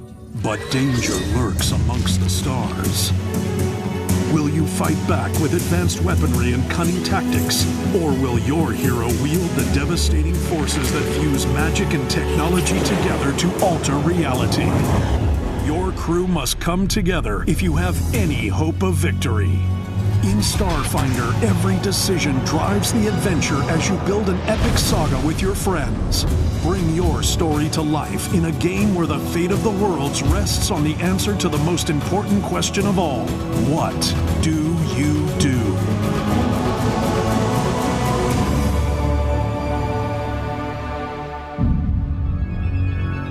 Begin your journey into the Starfinder universe today with the Starfinder Beginner Box, now available at Paizo.com, your local gaming store, and anywhere else adventure can be found.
Hey, everybody. Welcome back to the second half of our episode of Dragons and Things Heroic Endeavors.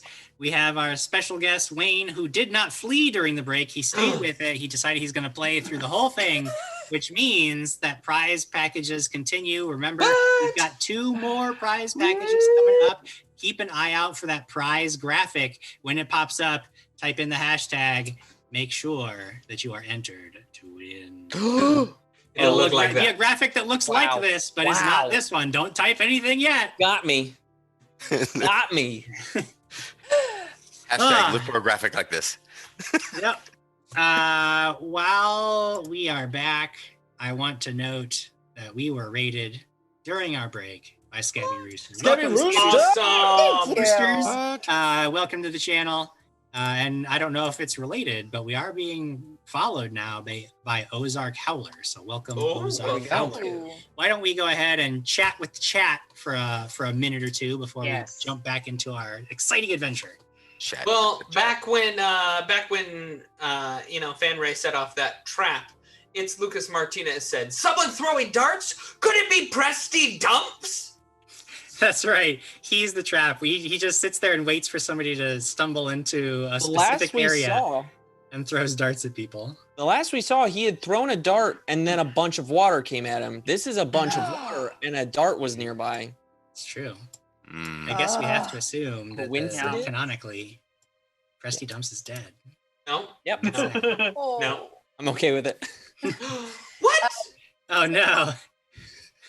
Draconis said in chat, I was just thinking these ads have more production value than most shows do. Oh. We're good at what we do. Pretty smooth. The real Gobshite called Sheog 2020 when she just dropped that duergar. Got him good. Scott Prosper 18 says that it was my last chance and I could have escaped from the madness, but and left Plopper behind forever. Technically, it's the first time I've met this entity that calls himself a boy. But yeah, I could have.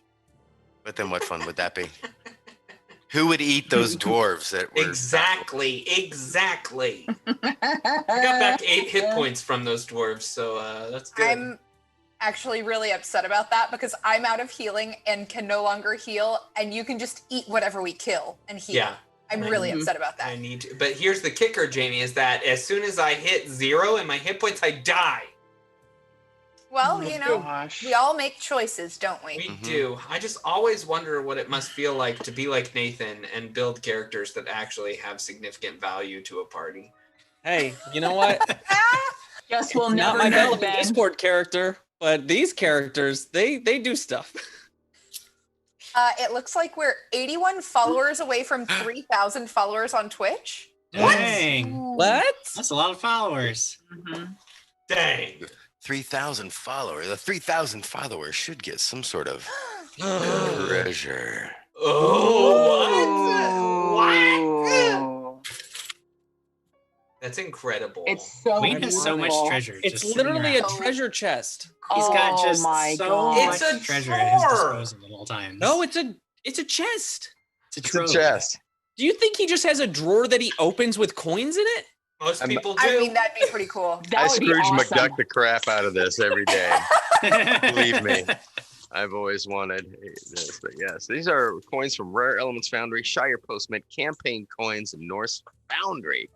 Ooh. And I think that one of the prizes, if everybody was cool with it, maybe could just be a hand grab. We could just do it live if you want. I just grab a prize and then grab a handful.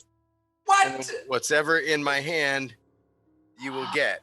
That is pretty cool. Kind of like the claw. That's awesome. Hey, if you're looking for an opportunity to win something like that, it's now's your moment. It's right now. This is your moment. It's happening. Get those entrants in. It's happening, everybody. It's happening. If in my head said, "Can you show that much booty on Twitch?"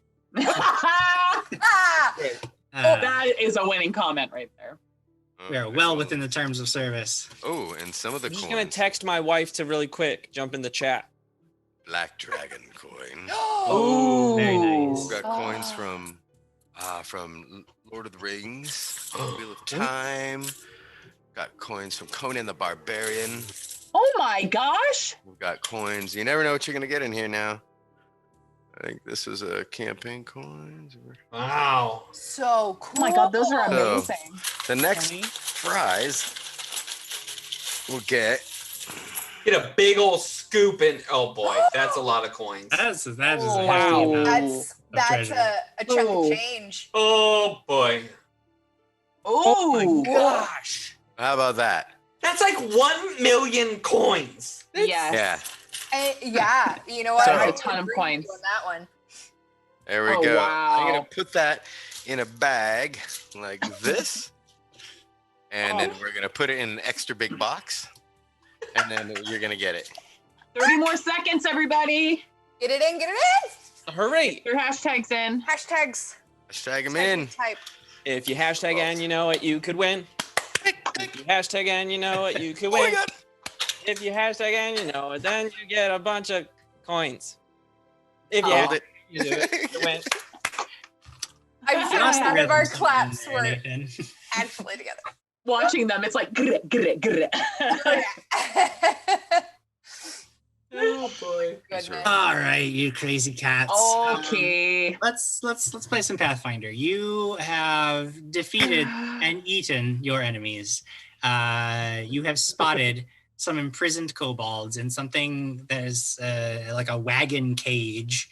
You are standing in a great sort of open air underground market, which doesn't make a whole lot of sense, but it does if you're a dwarf. And the question remains, what do you do? What happens? Oh, we celebrate the fact that the real POTUS won those coins. Hey-o! So there you go, Jacqueline, you won the coins! Excellent. Yeah. Excellent. Good old John. Good old John. Remember, there is one more prize pack for the evening, so do not give up hope. It could be you.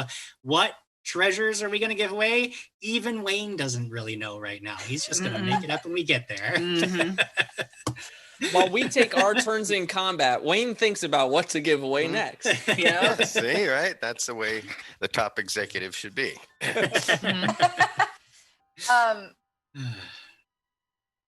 Well, These Well, creatures are just barking. That's what it sounds like to you. Yes. Can I continue my charge all the way to where the sounds are coming from? Oh yeah, you can now easily get right up to this cage, and it does look like it's basically a very large cage on wheels. There is a harness for some kind of very large creature that must have been pulling this cage, though you don't see any signs of a large creature here. oh no. I'm so excited. Yeah, well, that's convenient. This is perfect. No large creature, cage. I unlock the cage, let him out. Everybody's happy. We got paid. End of story. Sorry, Jim. Well, you do note that there is a lock on the cage that you could attempt your former tricks with.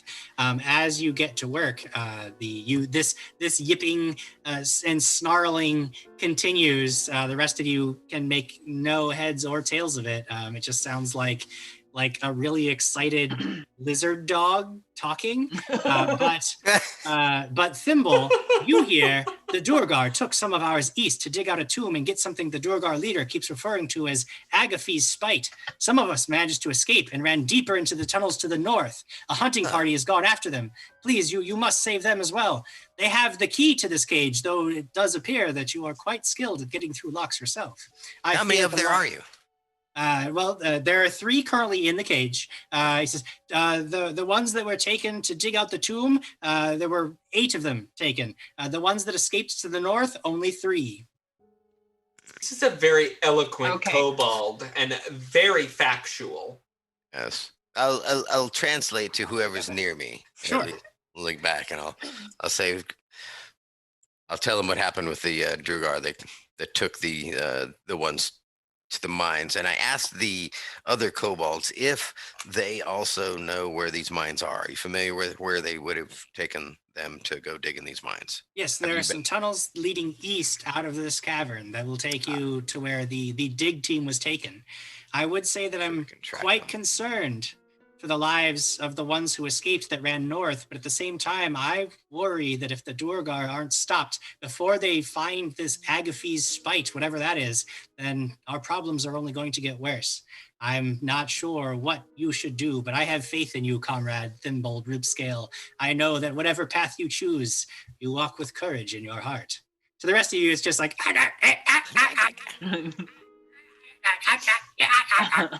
Nice. I look at my dog. The three that ran north, the three that ran away. Why did they run north? And why are you worried about them? They got away. We don't even know what is to the north. When we tried to make our home here, we were exploring these tunnels very carefully and methodically.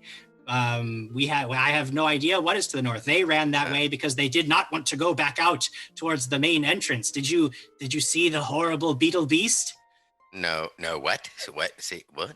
Oh, yes. The great beast of burden these duergar use is a huge carnivorous beetle. Our comrades couldn't run back to there. They could certainly not face such a creature. That sounds terrible. Terribly frightening. Okay, so I relay that as well. Huge carnivorous beast, fangs dripping with poison.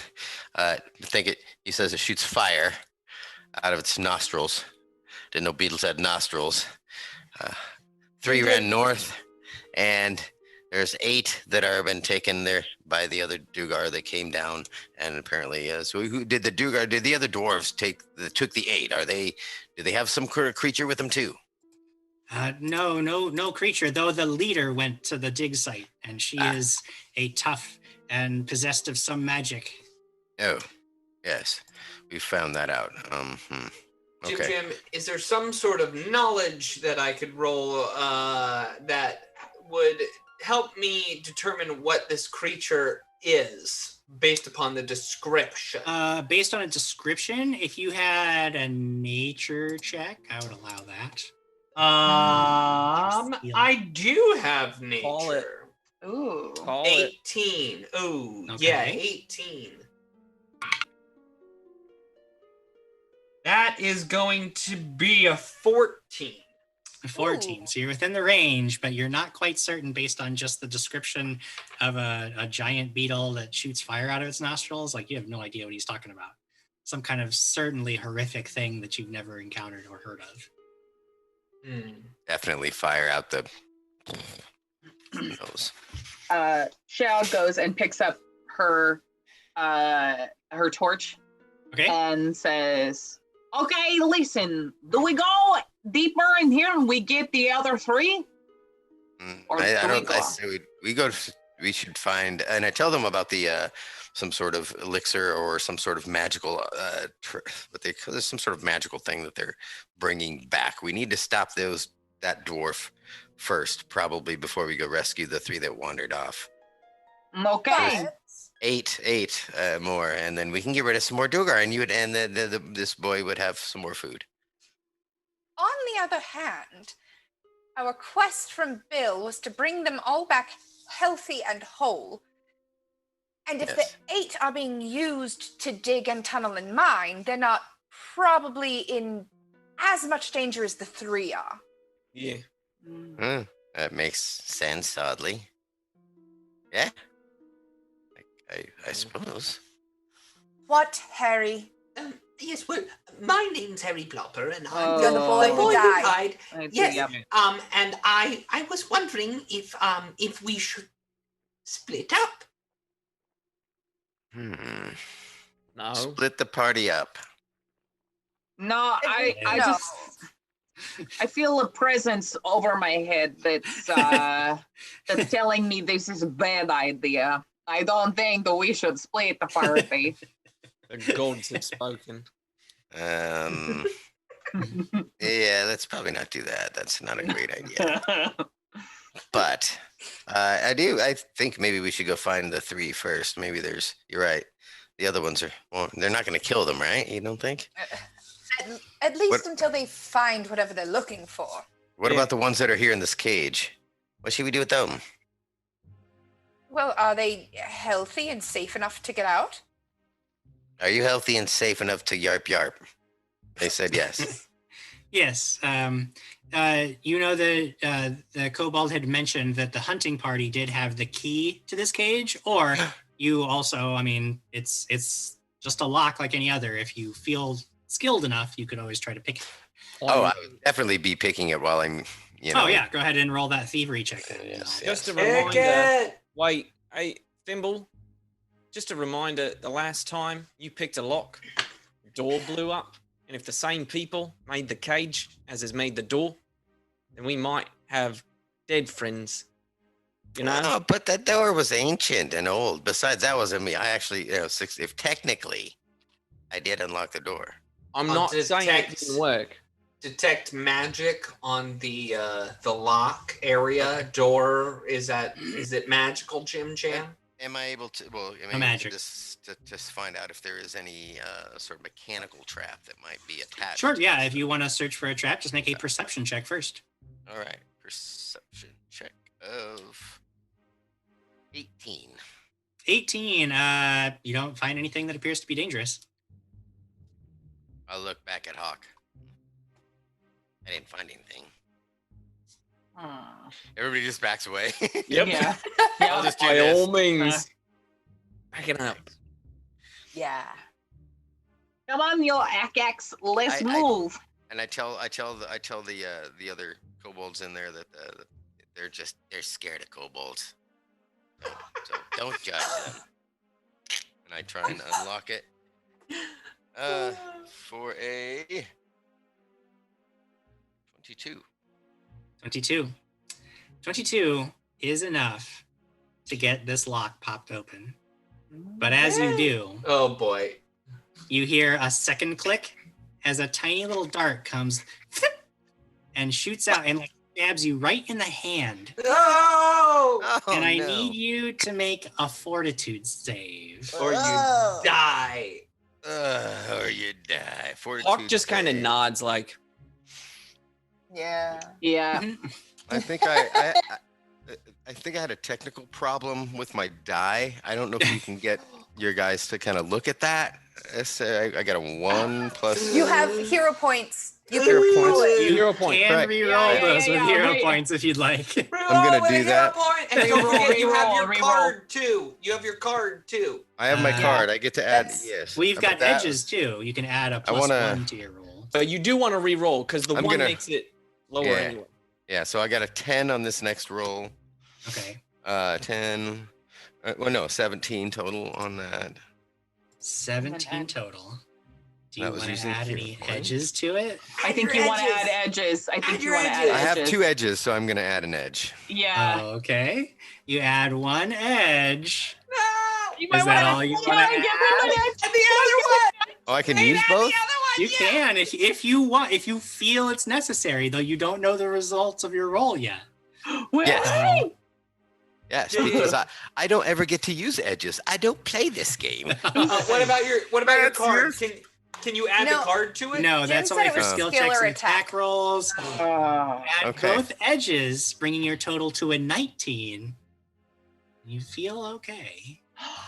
Oh, thank goodness. Your hand stings a little bit, but otherwise you feel okay. Until I do this. Oh. I ingested the poison anyway. No, okay, excellent. You unlock them, and do they know the way out? Can they get out, or do they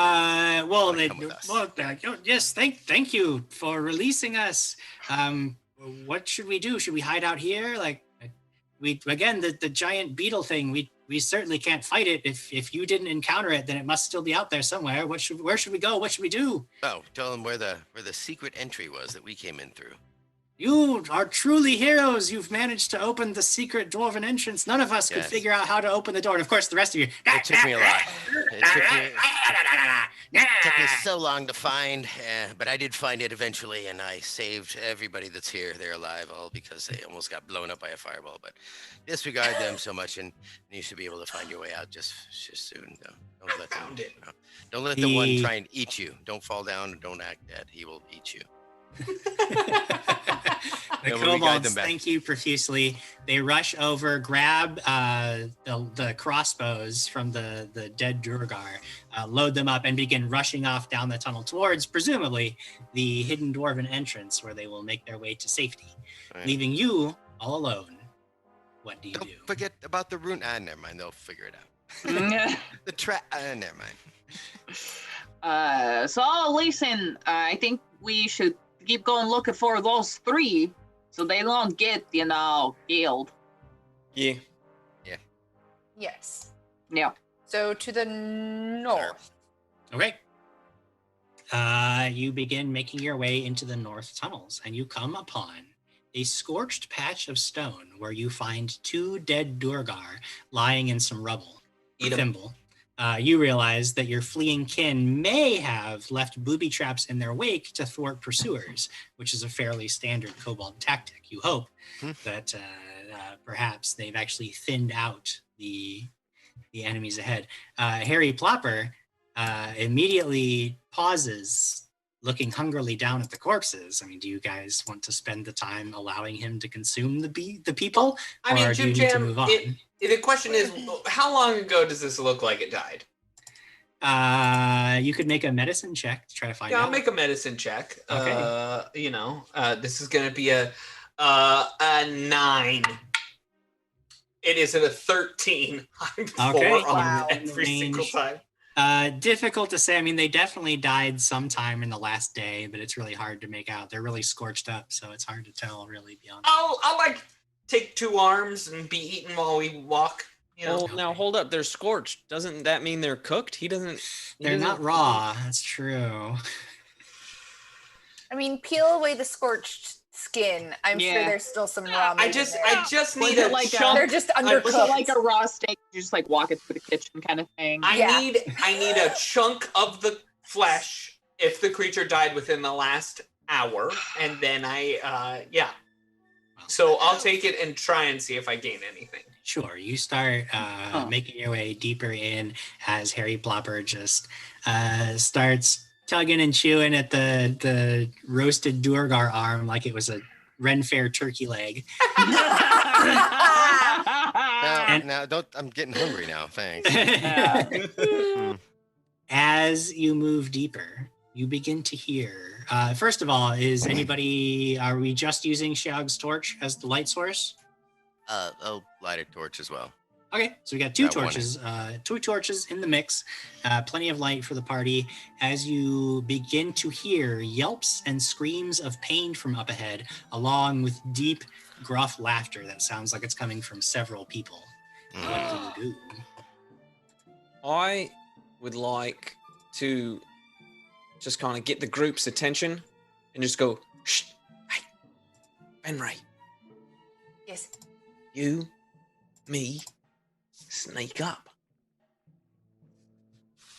And then I'll say, you 3, wait until you hear the real noise. What?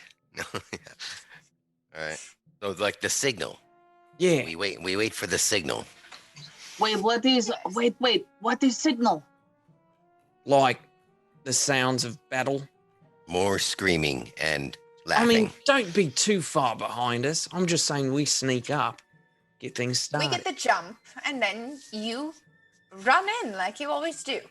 Oh, okay. I was waiting for like a word, like a baka baka baka or something. Maybe make that noise. I'll come. Okay. But I'll hide around corner. Yeah, baka baka. Okay. No, yeah, I like that one. Kaka. Kaka. Kaka. I want you to scream kaka. One thing that might help us sneak up is not yelling kaka anymore. Oh, all right. Okay, yeah. You make good points there. Yeah, thank you, Fenray. She's smart. Yeah, I like her a lot, yeah. Harry, what? Yes, well, my name's My Harry name Popper. I'm is the boy Harry that died. Plopper, and I'm the boy that died, yeah. Yes, if I were to cast ghost sound, some oogly booglies over further away, would that help the situation? Distraction. How I far mean- away can you cast it? 30 feet.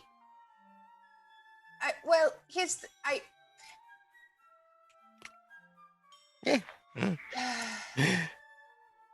Do you want a distraction before you go up there, sneak up?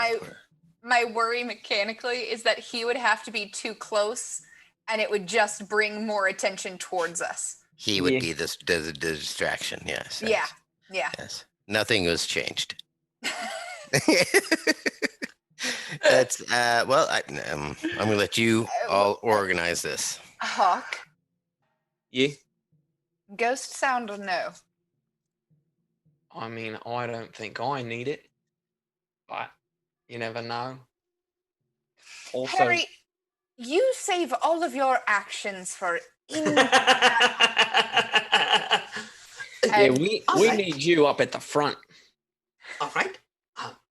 And Harry will start moving towards the front. What? No, that's what he just told me. So Harry moves to the front. No, after we go and do our thing, you go to the front.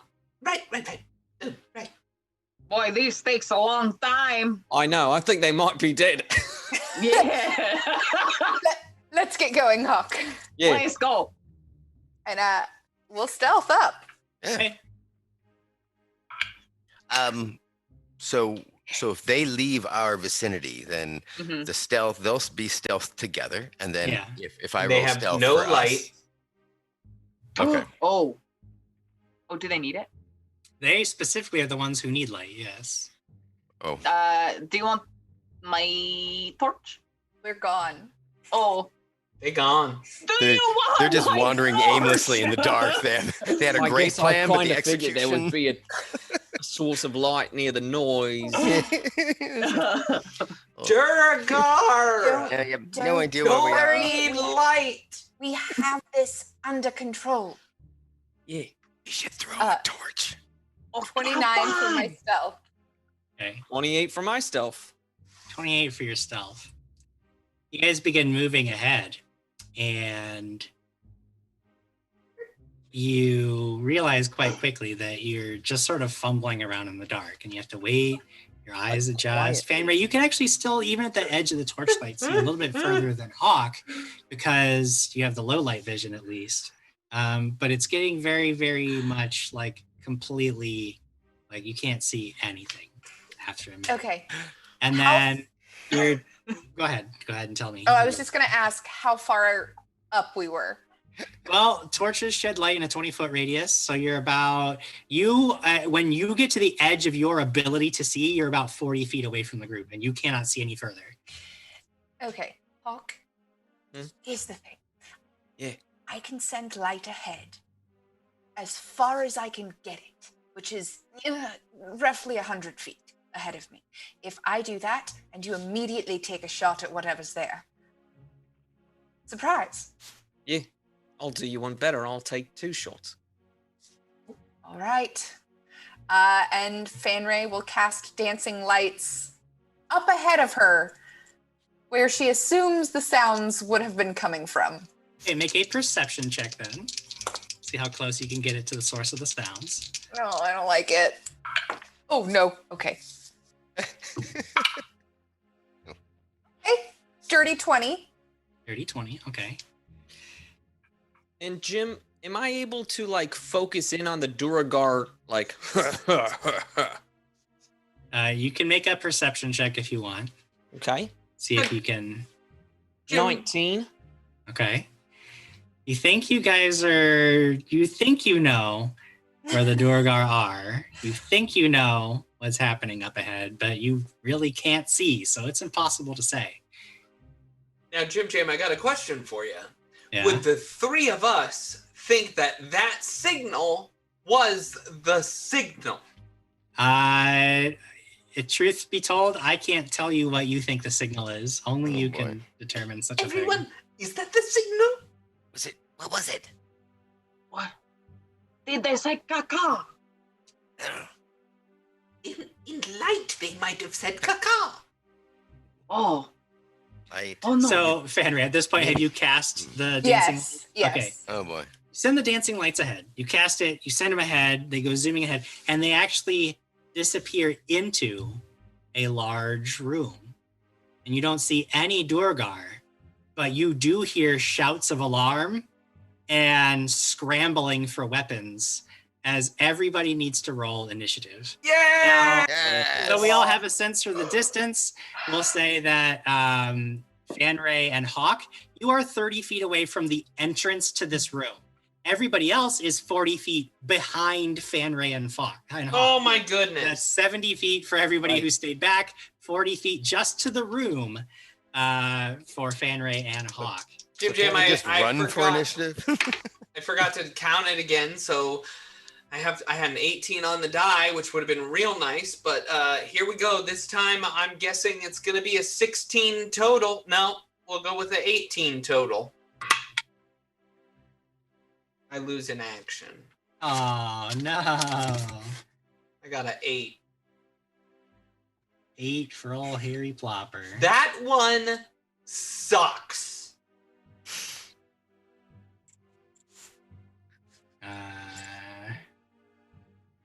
Sorry, I'm writing down my initiatives. And I wish Wayne would have gotten it. Hawk, what does your initiative look like? I might have. 16. 16. For Hawk, Fanray. If I was using stealth to surprise them, it would be a 28. I will say that because you were making light specifically, stealth doesn't really help you a whole lot in this situation. Then it's 25. 25. Fanray and Thimble. 11. Oh no. That's a good. I meant to roll an 11. Okay, and that well done. Precisely timing my my positioning in the party mechanics. So yes. And then Sheog? 30. I'm sorry, what? Whoa. 30. 500. Yeah. Whew. Ain't it great? 30. Yeah. 3-0 for Sheog. Well, Yeah.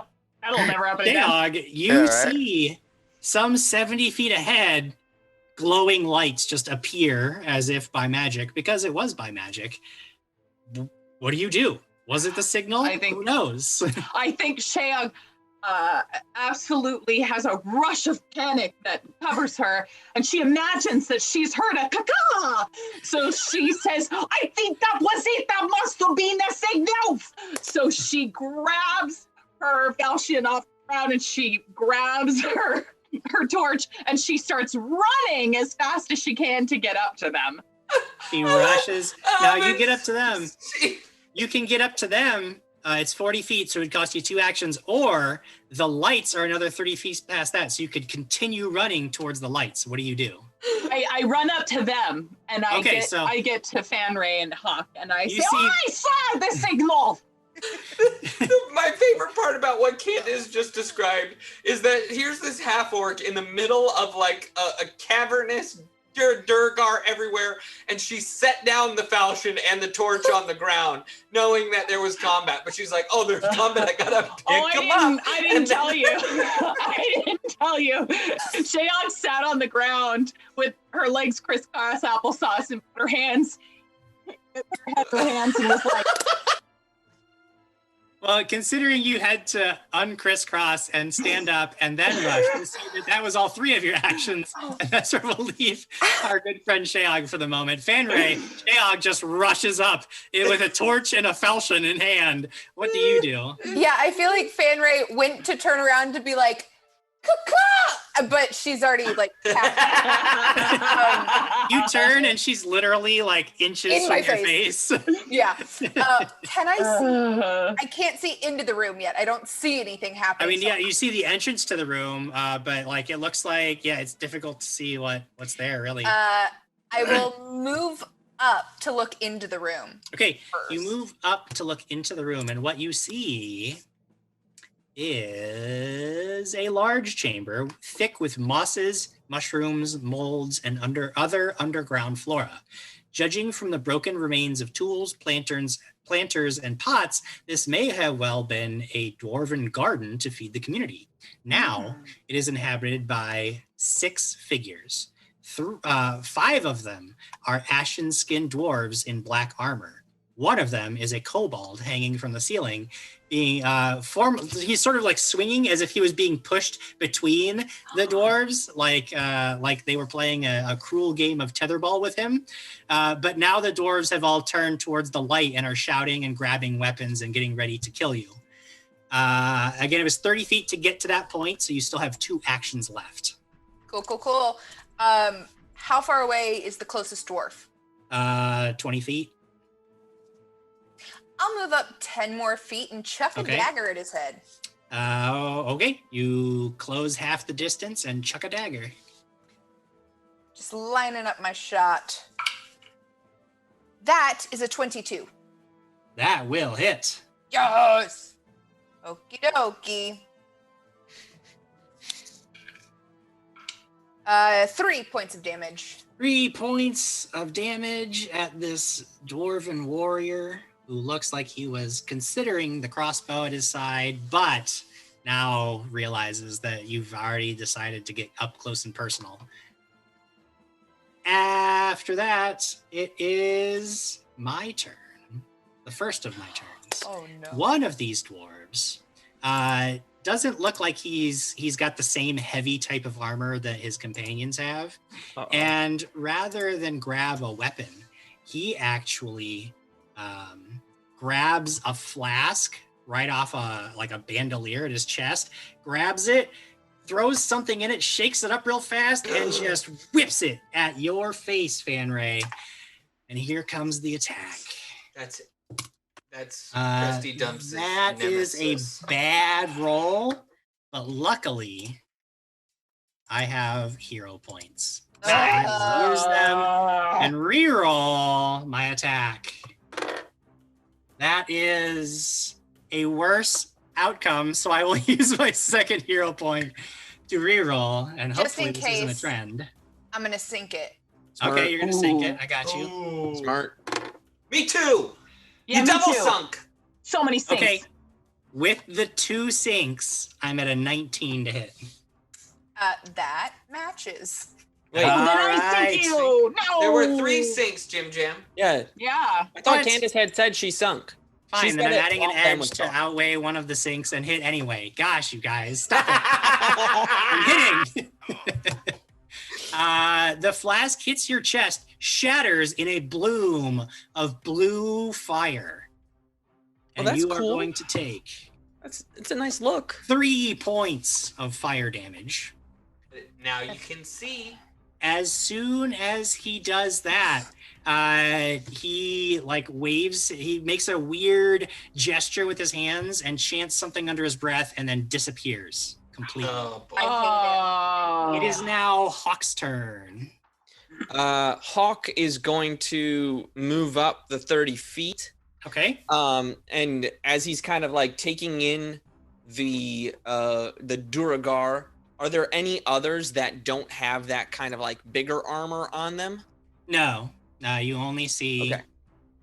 You only see Then- regular old duergars. Then I'll just like say I start on the left, and I'm just gonna start working my way over.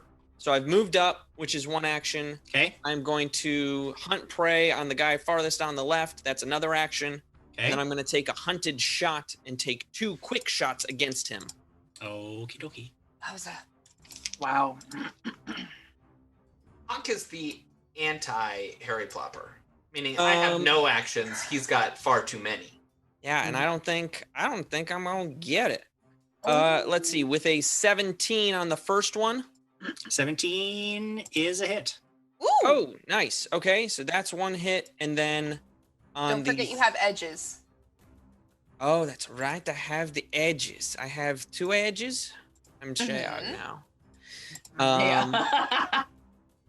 Yeah. Let's see. What's 5 from the number that I'm thinking in my head. Math. It's so hard. I'm gonna give myself an edge. Okay. And get to another 17. Okay, that's 2 hits. Nice. Sweet.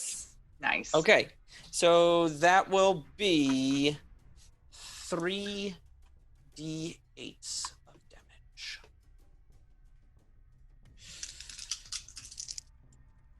And just so you know, Jim, because of resistances and stuff like that, these 2 shots actually count damage-wise as 1. Thank you for letting me know. You're welcome. About all of the abilities that Hawk has. I'm very glad and the many, many things he can do. That will be a total of that'll be a plus 2, 14. 14 points of damage. The arrow sinks deep into this creature's shoulder. Does not drop him, but it certainly looks like it hurt a lot. Yeah. After Hawk's incredible turn, it is my other turn.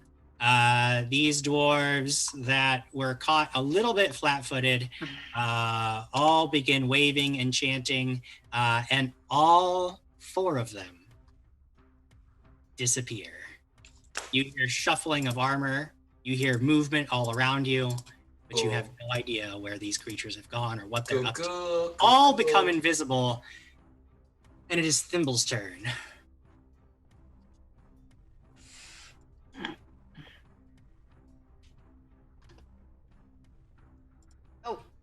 Wayne, we can't hear you. Yeah, we can't hear you. You're muted.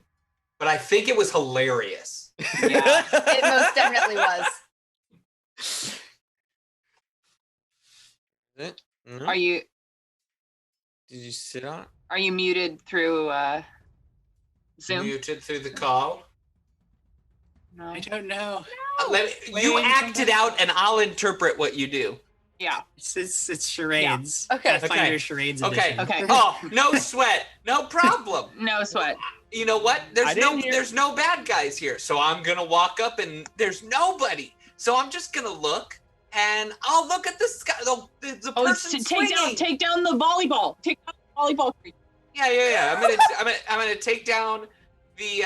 I'm gonna take down. Cut him down. The Or the kobold. tether ball. Okay. Yeah. So with your 3 actions, here's what you could accomplish. Out of all of that, you could move. You could basically use all 3 of your actions to move into the room because you are still far back. You'll get into the room up to this hanging kobold at the end of all 3 move actions, and he's just hanging there, crying out for help as you approach with your kukri drawn to cut him down. All right. Oh, man. Great. Harry Plopper. Harry Plopper, it is your turn. Harry Popper has 1 action, and that is to walk forward 30 feet. Okay, you get 30 feet ahead. Someday you may even join the battle. Someday I may be able to do something. Sheog, what do you do?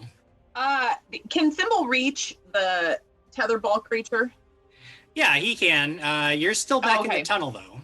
Yes. I would like to. I think Sheog needs to run into that room, if possible, with torch in one hand, falchion looking desperately for where these creatures could have gone. Okay, I mean, yeah, you walk into the room, you can hear movement and like armor shuffling and like but you only see your companions. You only see them. Everybody else is as if they were invisible. Okay. I think that's why I'll figure something out. Okay, for next so you get into the room. Huh? Nothing. Oh. You get into the room, you realize you can't see anybody, but you brace yourself for danger, and it is Fanry's turn. Okay. You said these creatures were chanting. Jim, did the chanting stop when they went invisible? Yes. Well, that's dumb, and I don't like it. What else do I see in this room besides Tetherball McGee and nobody? Pretty much that's it. Tetherball McGee, nobody, and a whole bunch of like big patches of mushrooms and molds and funguses and hanging vines, and it looks like almost like you're in an underground garden. Okay. What did you say? Y'all are about to be poisoned. Well, I don't know if this is going to do any good, but Fanry is going to... How far am I from Sheog? She just stepped into the room. She's basically right where you had summoned your lights. She stepped into the room. She's looking around, clearly confused. Okay. Fanry walks over to Sheog, Okay. who looks befuddled at this point, and snatches the torch out of her hand and walks over to what looks like the biggest, most impressive grouping of plants and holds the torch to it and says, "Show yourself, or it all goes up in flames." Okay. That is something. It is one of my turns. And My wife's such a smart role player. Yeah.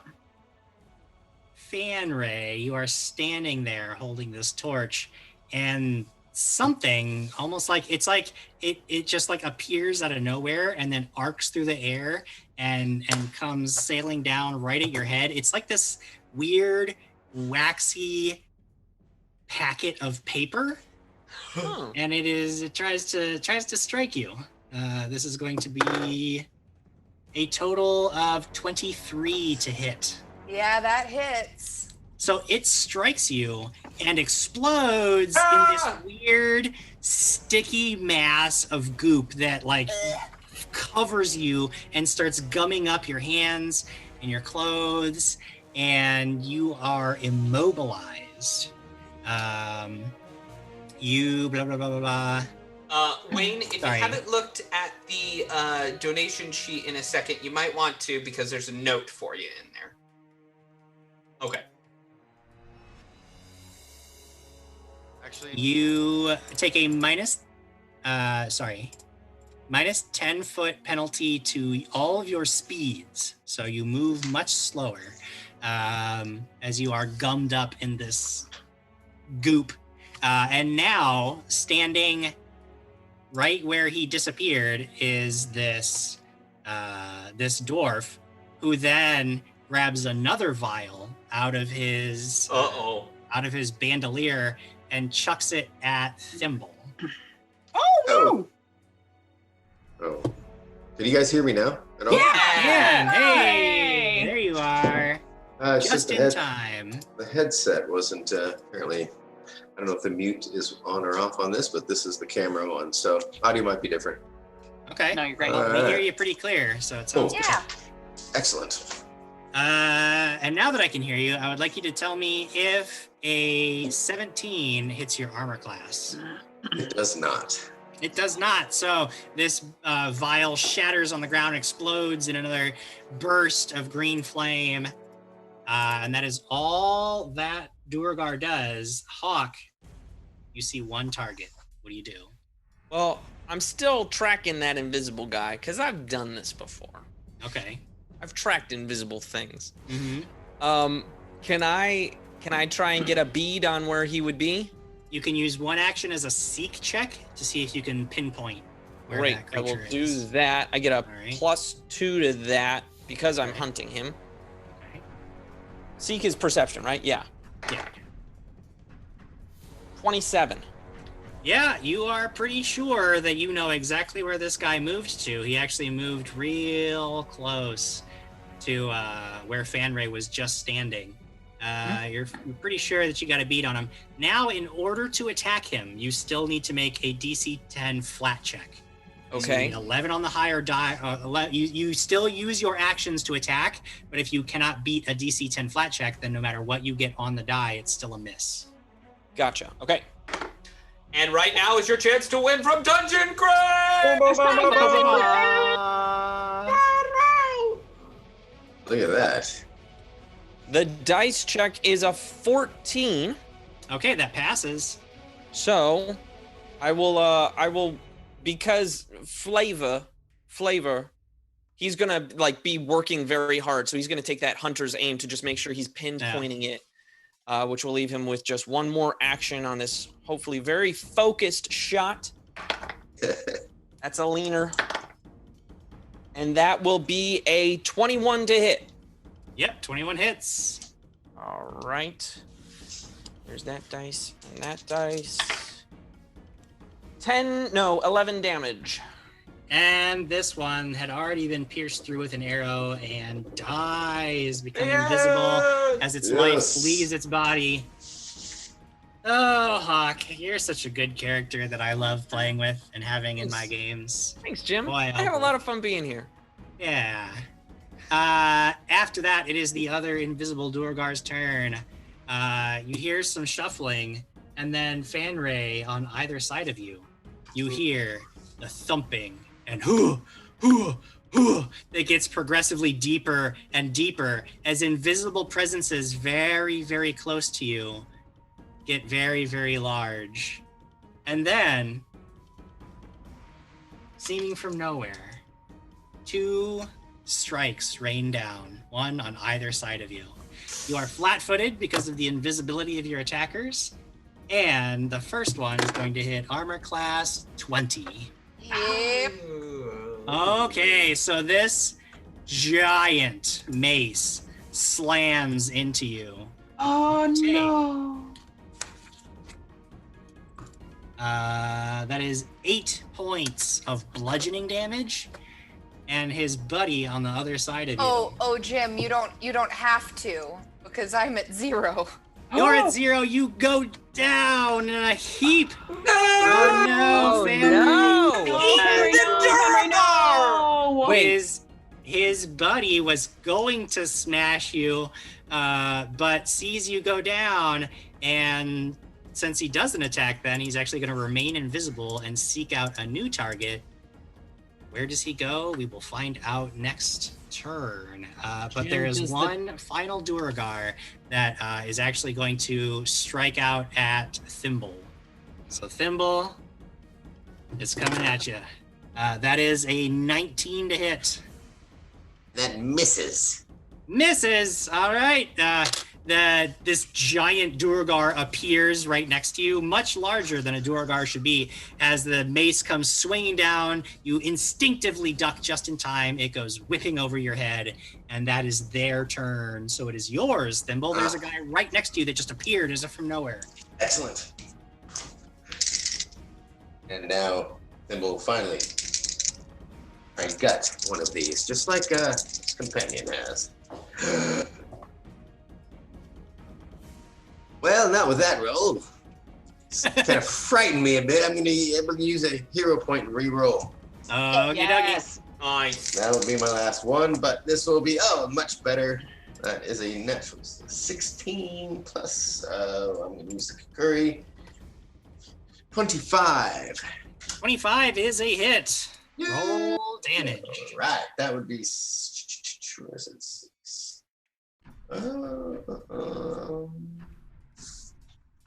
Sorry about that. Trying to see if I have any additions to add to that on these here. What do you say? Strength, so 2, so 6, 8. You do also have the precise strike ability, which lets you add 2 additional points of damage. So, or is it a D6? 1d6 damage for precise strike, or is that what I'm just using? No, I think it should be an additional 2 points of damage. There's certain combos you can do that add additional points. Okay. But you might be thinking of precise strike from the 1E version, which is a little bit different. Oh, this was just printed on this. But this character sheet. So yeah, gotcha. All right. You just get that extra 2 points of damage. So I'll do that. So 6, so an 8, 10. 10 points of damage is pretty darn good. This one that had already been. It had already had a knife wound from when Fanray chucked a knife at him. So you just open him right across the belly with your kukri, and he goes down after unsuccessfully trying to smash you. Oh, really? Oh, nice. Yeah, he goes down. Right. It is Harry Plopper's turn next. Oh, God. Harry Plopper will use his 2 actions to move into the room. All right, you are in the combat, Harry Plopper. And it is Sheog's turn. Sheog, you see two targets. One of them is like chucking vials of explosive vials around. The other one is standing over Fanray's corpse because she is definitely dead. Okay, so how close am I to the one that's standing over Fanray's body? Well, because it's large, because it grew, you're actually kind of in melee range of it because of the space that it takes up now. Great. I think I'd love to power attack. Okay, Yes, I fella. can't stop you, so go ahead and do it. Okay. Let's see here now. 29. That is a critical hit. That's a So, critical hit. So normally you already roll 2 damage dice, so now you're doubling that and rolling 4 damage dice. Nice. And then, okay, yeah. And you have an overcharge if you want. Yes. Oh, let's see.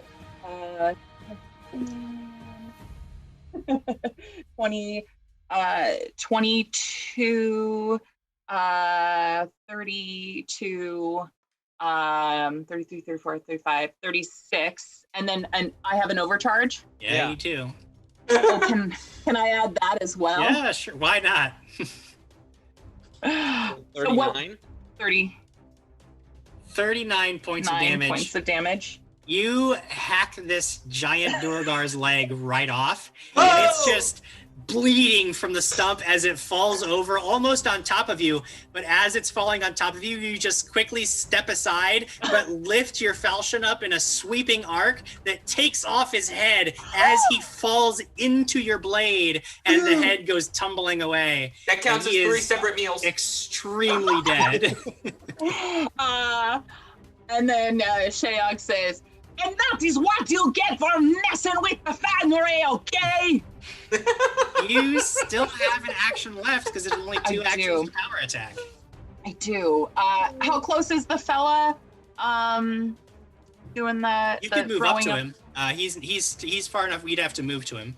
I'd have to move to him. I'll move up. I'll move up to him because he's. You move right up to that guy after just hacking his companion to literal pieces, and that was incredibly frightening. And it is Fanray's turn, which means I need you to make a check against dying. You are dying 1, so it is a D. You need 11 or higher on the die to survive. Or your hero point. Or your hero point. Or hero point to automatically stabilize. Ooh. Actually, you would have 1 hit point. You would actually go up to 1 hit point with hero points. Hero point. Okay. You miraculously recover from your wounds. Perhaps it is Sheog's heroism so inspires you that even death is too afraid to claim you this day. Spend all of your hero points to be at 1 hit point, conscious and not wounded. Right, it's all of them. As Fanray, how many actions? I assume that takes a chunk of my actions, though, correct? Nope. You just wake up. It's a heroic recovery. It's a pretty awesome thing. As Fanray awakens, she makes a mental note to renegotiate her contract with HEI that she will not take a job without a dedicated healer. And she will stand. Okay. And chuck a dagger at the fella. Chuck a dagger at the fella. Okay. I will say that since Sheog went up to him, he has a little bit of soft cover from her, so he gets a +1 bonus to his AC, but you can still do it. Okie dokie. Imp in my head just wrote, Fanray just... You did it! You did it! Oh my gosh, you did, didn't you? You critted? Go for it, go for it. Did you crit? Finish what you were saying, Ben. I said imp in my head just wrote, Fanray just shocked herself awake, screaming, "I'm not dead! Get away from me, Plopper!" Well, this thought of renegotiating the contract just zeroed her in because I rolled a 20 on the die. That makes it a critical hit. Double damage. Yeah. Double damage. Okie dokie. Oh, but it's just a dagger, but that's okay. That's okay.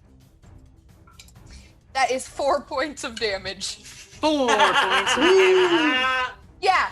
critical hit. It's not 39 points, but I critically hit. Well, you gotta get those sneak attack crits because in second edition, precision damage doubles. So yeah, it would help if I wasn't throwing daggers, but I'm scared to get up there, Jim, because I have 1 hit point. I understand that you have 1 hit point. Ooh. It is my bomber's turn. He sees that the tide of battle is turning against him and his crew, but he's not giving up just yet. He is actually going to take a step back from Sheog and chuck a vial of acid right at her face. Ooh. Right in my face? Right at your face. That is old. It's a hit. I cragged it. I don't have any more hero points. So the vial of acid just goes splashing against stone uselessly. And Sheog turns to him and says, There was just 1 action to do that, so he is going to draw. He's used up his alchemical reagents, so he is going to draw a hammer from his side and set himself to meet you in battle, though he does not feel confident based on what he just saw you do to his other duergar warrior. It is Hawk's turn next. Hawk is going to turn his gaze upon this poor creature. Okay. He's going to hunt prey. Okay. And then he's going to use his hunter's aim, which negates all of that negates cover. Okay, cool. Sounds great. Oh man, just not rolling the. I mean, look, it's still a 19 to hit. 19 will do it. I'm just missing them crits. How sad for you. Yeah, it's real sad. It's crushing. Only 7 points of damage. Oh no, it's almost like you're a mortal person. He's getting older. Hawk's an old man. No, he's getting venerable even. This duergar does not look good, but he's still alive. He's still in the fight. Which takes us to my invisible duergar's turn. Harry Plopper has stepped into the room, and that was the moment I was waiting for, because if there's a chance that I can smash him into tiny bits, I'm gonna take it. So you hear the sounds of movement near you, Harry Plopper, and you're wondering, like, what's happening? You don't see anybody, but then all of a sudden, something large comes whooshing down towards you. You're flat-footed against this attack because your attacker is invisible. All right. And that is going to be a 22 to hit. That is a critical hit. Critical hit! Harry Plopper. That is going to be +1, +2 for being big. 16 points of bludgeoning damage. No, Jim, it's going to be no damage because I'm going to roll my wild magic. Now, do I have to guess on this one too? This particular one. All right, so I just have to roll a 6 or higher. You need to roll. It's a DC. The DC is 6, so 6 or higher on the die. All right. Well done. 16. Okay, that is a success. You negate all of the damage as your body just absorbs all of the pain and channels it into negative energy, dissipating harmlessly around you. That is disappointing. Wasn't there another so condition to he that, will though? take a second attack because he's got more actions. So he's got one more action. He's going to hit you one more time. His light mace is agile, so that is a -4 only. So that is a total of 13 to hit. That is also. Am I flat-footed still? No. Okay, then no. It's a miss. Garbage. All right, so you see a giant duergar appear directly next to you, trying to swing at you. He hits you once. He's so confused by the fact that it doesn't seem to do anything, even though he knows he's smashed right into the top of your skull, that he whiffs on his second attack because he's just too confused. So we will move to Thimble's turn. Thimble, there is one duergar that is big, and one that looks like it's about ready to die that Sheog is just calmly marching towards. Oh, okay. Well, how far away is the one that looks like it's about ready to die? It's pretty close to you, because he was up by the swinging guy, so you could just attack him if you wanted to. Yeah, I think I'll just turn that way after killing this one and strike him again with, or strike this one with my sword. Not bad. 20. Yes, 20 with that. 20 is a hit. Excellent. So 6, 8, 10 points of damage on that one as well. 10 points of damage, and this duergar bomber, Sheog doesn't even get to him. You just slice him across the face. He goes down bleeding all over the moss and the stones. And that takes us to Harry Plopper. So Harry Plopper will just reach out and try and touch and say, and I'm going with a dirty 20 here. Okay, dirty 20. 15 touch. What if I add there is two no of- such thing I'm as... gonna add my 2. I'm gonna add my 2 to make it a 17. 17, you say? Yes. That's and it. that will negate the action penalty. Oh boy! And I'm gonna add an overcharge to this so that I don't get hit again. This is 2d12 coming your way. That is going to be 20 points of damage. Wow. You fry him. He is done. And then I just start eating. Just Hey, wait, you burn the roof of your mouth. Eating. Yeah, it's like a hot pocket. You got it. Yeah, dude, be careful, man. Yeah, blow on it. The swinging kobold is like extremely excited that you have killed the duergar that were torturing him. What do you do? Yeah. Cut him down. You cut him down. You unbind his hands. He brushes himself off, and the rest of you hear this like. But Thimble, you hear. I say, dear chap, what an epic display of a warrior's vim and vigor. You really gave the bastards what for. Our clanmates had scattered and are hiding in the tunnels, and these ruffians were trying to torture me into giving up their locations. I am ashamed to admit that I was near my breaking point when you arrived. I shall let the other escapees know that it is safe for now. You should go and deal with the rest of the duergar. If you free any of our other clanmates, send them my way. We'll hide out until it is truly safe.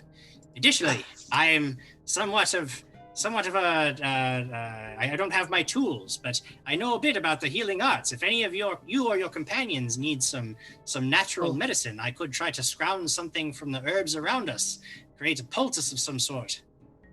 Just see that Plopper is eating like 5 duergar all at once, just shoving them in his mouth. Which to the kobolds really isn't that weird. They're just like, Yeah. oh yes, we also would have eaten them. That's what you do. If it was a dead horse, we'd be all over that. So he'll talk back to him and again, thank him as well. Let him know about the other 3 or 2 that we sent out of the secret area and kind of warn him about that. But then we'll that's go even and better. we'll find out we'll go find the other ones that are now in the mines, I suppose. Yes. Wait, we only found one. Was there other people Yes, here? he Other said, ones? but he told you that his other companions were hiding. We're He just can hiding. get them. He can Okay, get okay. them and take them to safety while you go deal with the. All right. So then we'll I'll let him know that we're going to go deal with the other duergar. Sure. And is there anything we should know outside of the large beetle? I don't think so. Only that the leader of these duergar is particularly tough, and I know she commands some magic. So you must be wary. Do you know about what this is that they were going to get? She kept mentioning the words Agatha's spite. Agatha's I don't know what spite, that yes, is. yes. I don't know what it is. All right. I see hands up. I don't know what. Yes, I don't know what her hands are. I'm fairly certain that somebody over there needs some healing. But my name's Harry Plopper. I don't need healing. Mm-hmm. Does somebody want to give Fanray some healing? Yeah, let's do that. Yeah.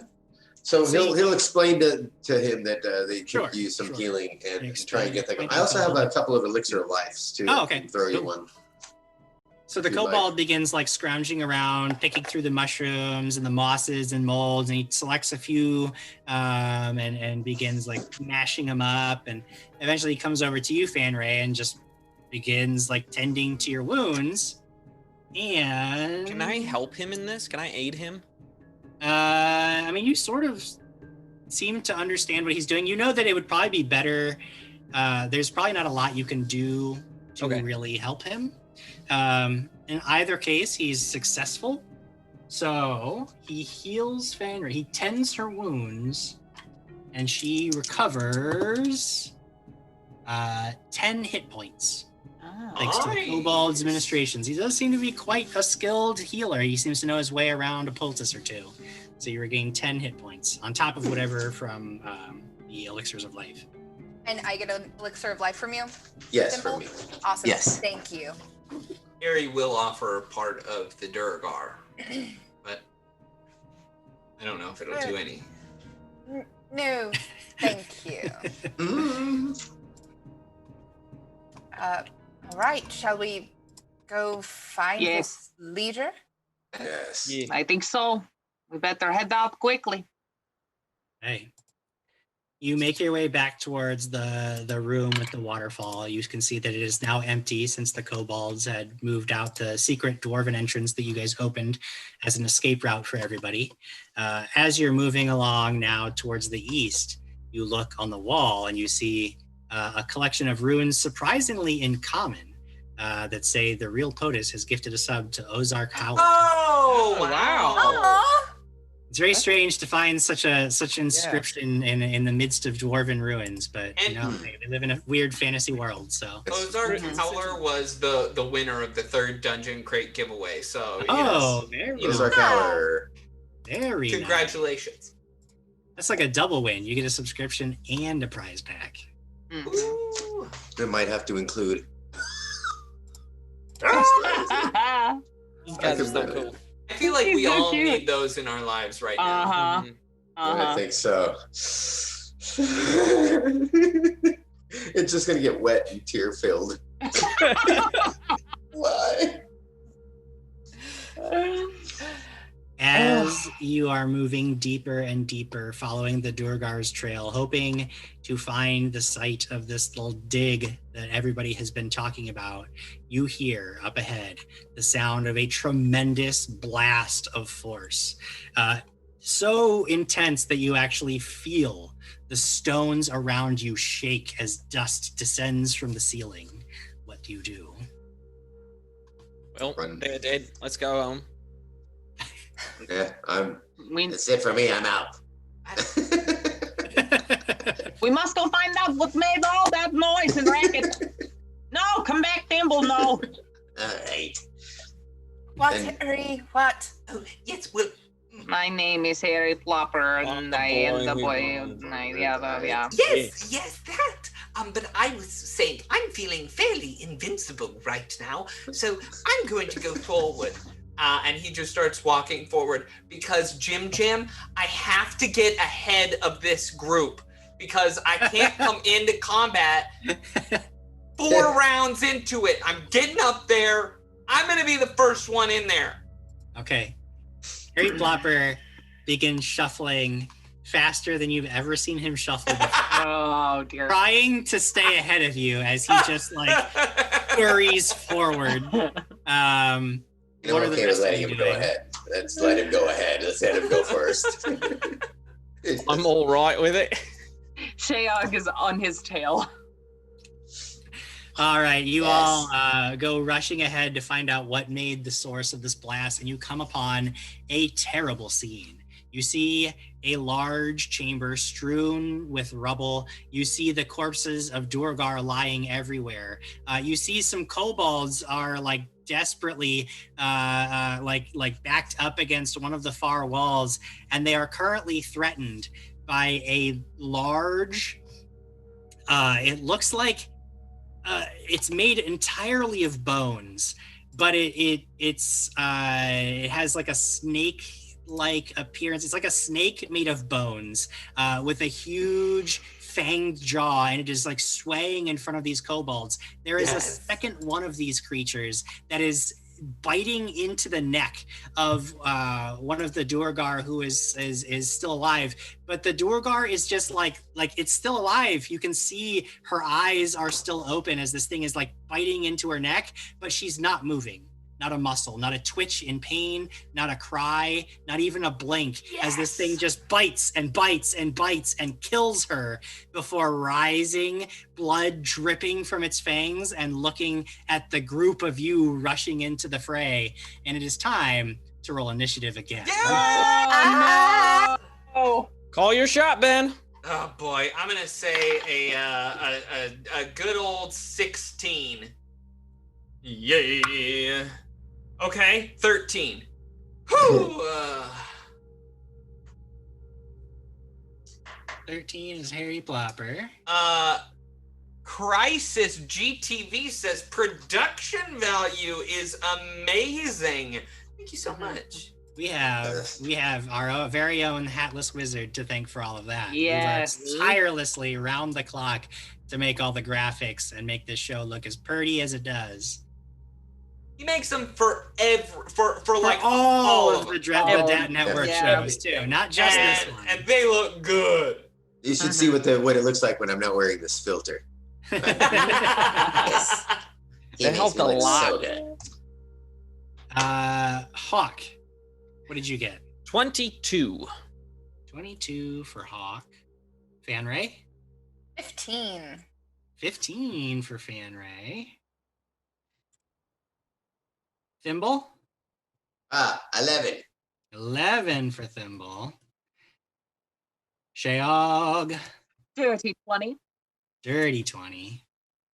So low, Shayog? I know. It's shameful. And then I already had Harry Plopper at a 13. You burst onto the scene and react quickly as trained heroes must do. You can see that the people you've been sent to rescue are being threatened by some weird skeleton snake thing. The duergar that you thought you were going to face are all dead. It looks like one of them obviously was just bitten to death by this strange creature. The others may have died in some blast. You see that there's like this sealed door that is broken open at the very head of the chamber. It looks like that's where the blast originated from, even. I could have warned him about that, but well, nobody listens to me. Hawk, you are the first to react. What do you do? I'm going after the big beastie that's threatening the kobolds, Jim. Alrighty. I am going to hunt prey. I am going to take my hunter's aim. Okay. Jeez, the dice don't want to give me a crit tonight. Oh, how sad. You know what? I've got a hero point. I'll use it. He's crit hunting. Oh. Yes. He's not gonna settle for a standard old hit. Oh no. No. He left the chair. Oh. That's bad. the one. That's the one. Natural. That's a one. Hawk's old. Hawk's got to retire. He's past his prime.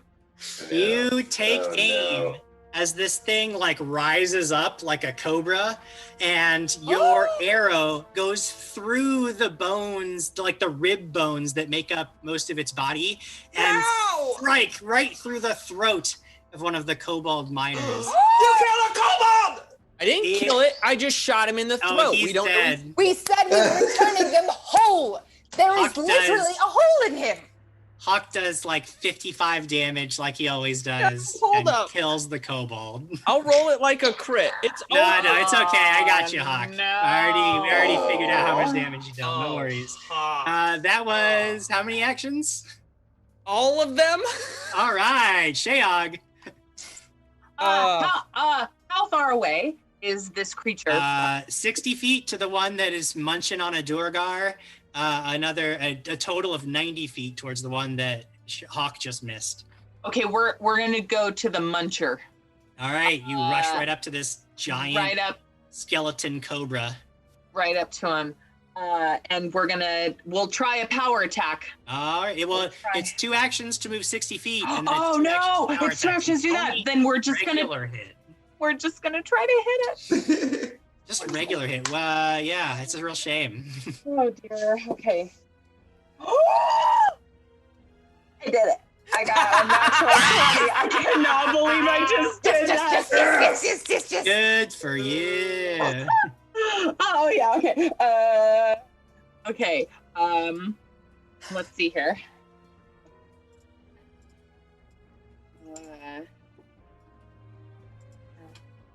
12. Ooh. So that would be. While she's doing that math, I can say that Sarah BC1 gifted a sub to Crisis GTV. So you just popped in here, Crisis, but now you're never getting out. 24 points of damage. Owies. To the bony fella. Owies. All right. You mean you just crush through bone? It shatters everywhere. This creature's tough. It's not down, but you certainly crushed through quite a bit of its mass. Yeah. And that was your 3rd action, so it is Fan Ray's turn. Alrighty. Fan Ray runs as gracefully as possible up to the closest bone snaky. Okay. And she is going to. That's 2 move actions. So she is going to. I guess she's going to take a poke with her. She's going to try to strike with her dagger. All right. Which is piercing, slashing. I don't know if it's going to do anything on a bone creature, but we'll find out. 11. That won't do anything to any creature. That is a horrible roll. It accomplished nothing. Fan Ray comes up and misses, which takes us to the turn we've all been waiting for. Harry Plopper. Harry, really excited about this. Harry looks at this creature and he goes, Boatbilius! And he calls down lightning from the sky, crashing into this creature. I need a basic reflex save. What is the range on that spell? 60 feet, which is why I was the first one in there. Special. Oh boy. You know what, Ben? You call what you think my roll is gonna be. No, why? I don't want to. Wild magic needs to happen. No, I don't want to. Because Sarah BC1 was so generous. 7. You think I'm gonna roll a 7? Yeah. Okay. Basic reflex. I sink it, Jim. Okay. I have a current total with a sink. I'll sink it. Anything else? Okay, that's another sink. Oh. Candace, you have a sink. You want to use the sink? Yeah, you bet your booty I do. Yep. Okay. Sunk. I am at a 16. Yikes. Okay, so that's a pass. So half damage. Half damage. Yeah. So let me just hang on. Let me roll my 4d12 here. Jeez. 10, 21, 32, 16 points of electricity damage. 16 points. Pretty respectable. Halved. That's halved. That's halved. All right. How sad for me. Because I was gonna do 32 points of electricity damage. That would have been quite impressive. So that will take us to my turn. The furthest creature spends all 3 of its actions swaying its serpentine body, undulating and clattering the bones together in a hypnotic rhythm. Everybody who can see this includes everybody in the room, and you all need to make a will save. Is this a mental effect? It is a mental effect. I'm immune! 24 for Fan Ray. Okay. 27 for Shayog. Okay. 12 for Ripscale. Okay. 23. All right. Michael Jordan. Let's see. The DC was 18. So I've got those of you who succeeded. You are still unnerved by what you see. You are all flat-footed until the end of my next turn. However, Thimble, not only are you distracted by and unnerved, but there's something that happens in your mind. You are stunned 1, which means you just lose 1 total action. And after you recover from being stunned, you will be flat-footed. That is all 3 of that creature's actions. The one that is right. Go ahead. What do you? I was going to say, welcome to the 2-action club. You're in the 2-action club, buddy. The creature that is right next to Shayog is not happy with the way that she treated it last turn. Don't bite. So he is gonna strike, and you are flat-footed. So this is a -2 to your AC, Shayog. That is, oh god, not very great, even with the -2. I have 1 edge, so I'll use an edge to make it an 18. Oh, yeah, that hits. All right, so it sinks its fangs deep into your flesh. You take 13 points of piercing damage. Use your mercy. I want to see. Do I have a mercy? Oh my Yes, god! you do. I have a mercy. Mercy. Oh, I didn't. Oh, please let me use my mercy. Thank you. All right, so that's gonna bring you down to 10 points of damage. 10 points, yeah. However, you do need to make a fortitude save. Use your 2 edges. Can I use my 2 edges? Yeah, you can. Fortitude save. Let's see. So that I'm sorry. 24, 26. What's that? 26. 26. You feel okay. It feels like your limbs are about to seize up, but then you fight through it as this creature like rears back and strikes out at you a second time. Oh no! What? Oh no! Oh, yes. No. Oh yes, it does. Oh, We've been friend. use all our stuff, Ben. Friend. But that is only a total of 8 to hit you with its second attack. I'll go ahead and roll a third attack. Might as well go crit hunting. We've been followed by Crisis GTV willingly, so... Well. 2 on the die for its third attack. So it strikes you once and then tries twice more in quick succession, but is unable to get through your armor. As we move on to Thimble's turn. You are stunned 1, which means you just lose 1 of your actions. Right. Now you have 2 actions left. And what do you do? How about? And do I still have one of those next to me? I don't believe you had moved up into the. Did you move up? I don't know if I had. Did I do anything We've last only turn? gone once. Yeah. And he was at the end of So the yeah, order. you haven't moved yet. So yes, that is the. So move and attack. Okay. If you want to move, the closest one is actually 2 moves away from you. The third one is 3 moves away. So do you move towards the further one or the closer one? Well, let's move towards the closer one. All right, now so I have bottled lightning. Does that would that you come could in handy move here? once and then throw it. Yeah. Yeah, that's what I'm thinking. I might end Sure. up doing since I can't. So just reach. move half the distance and then throw the bottle lightning. right. Make an attack roll. Cha-cha-cha.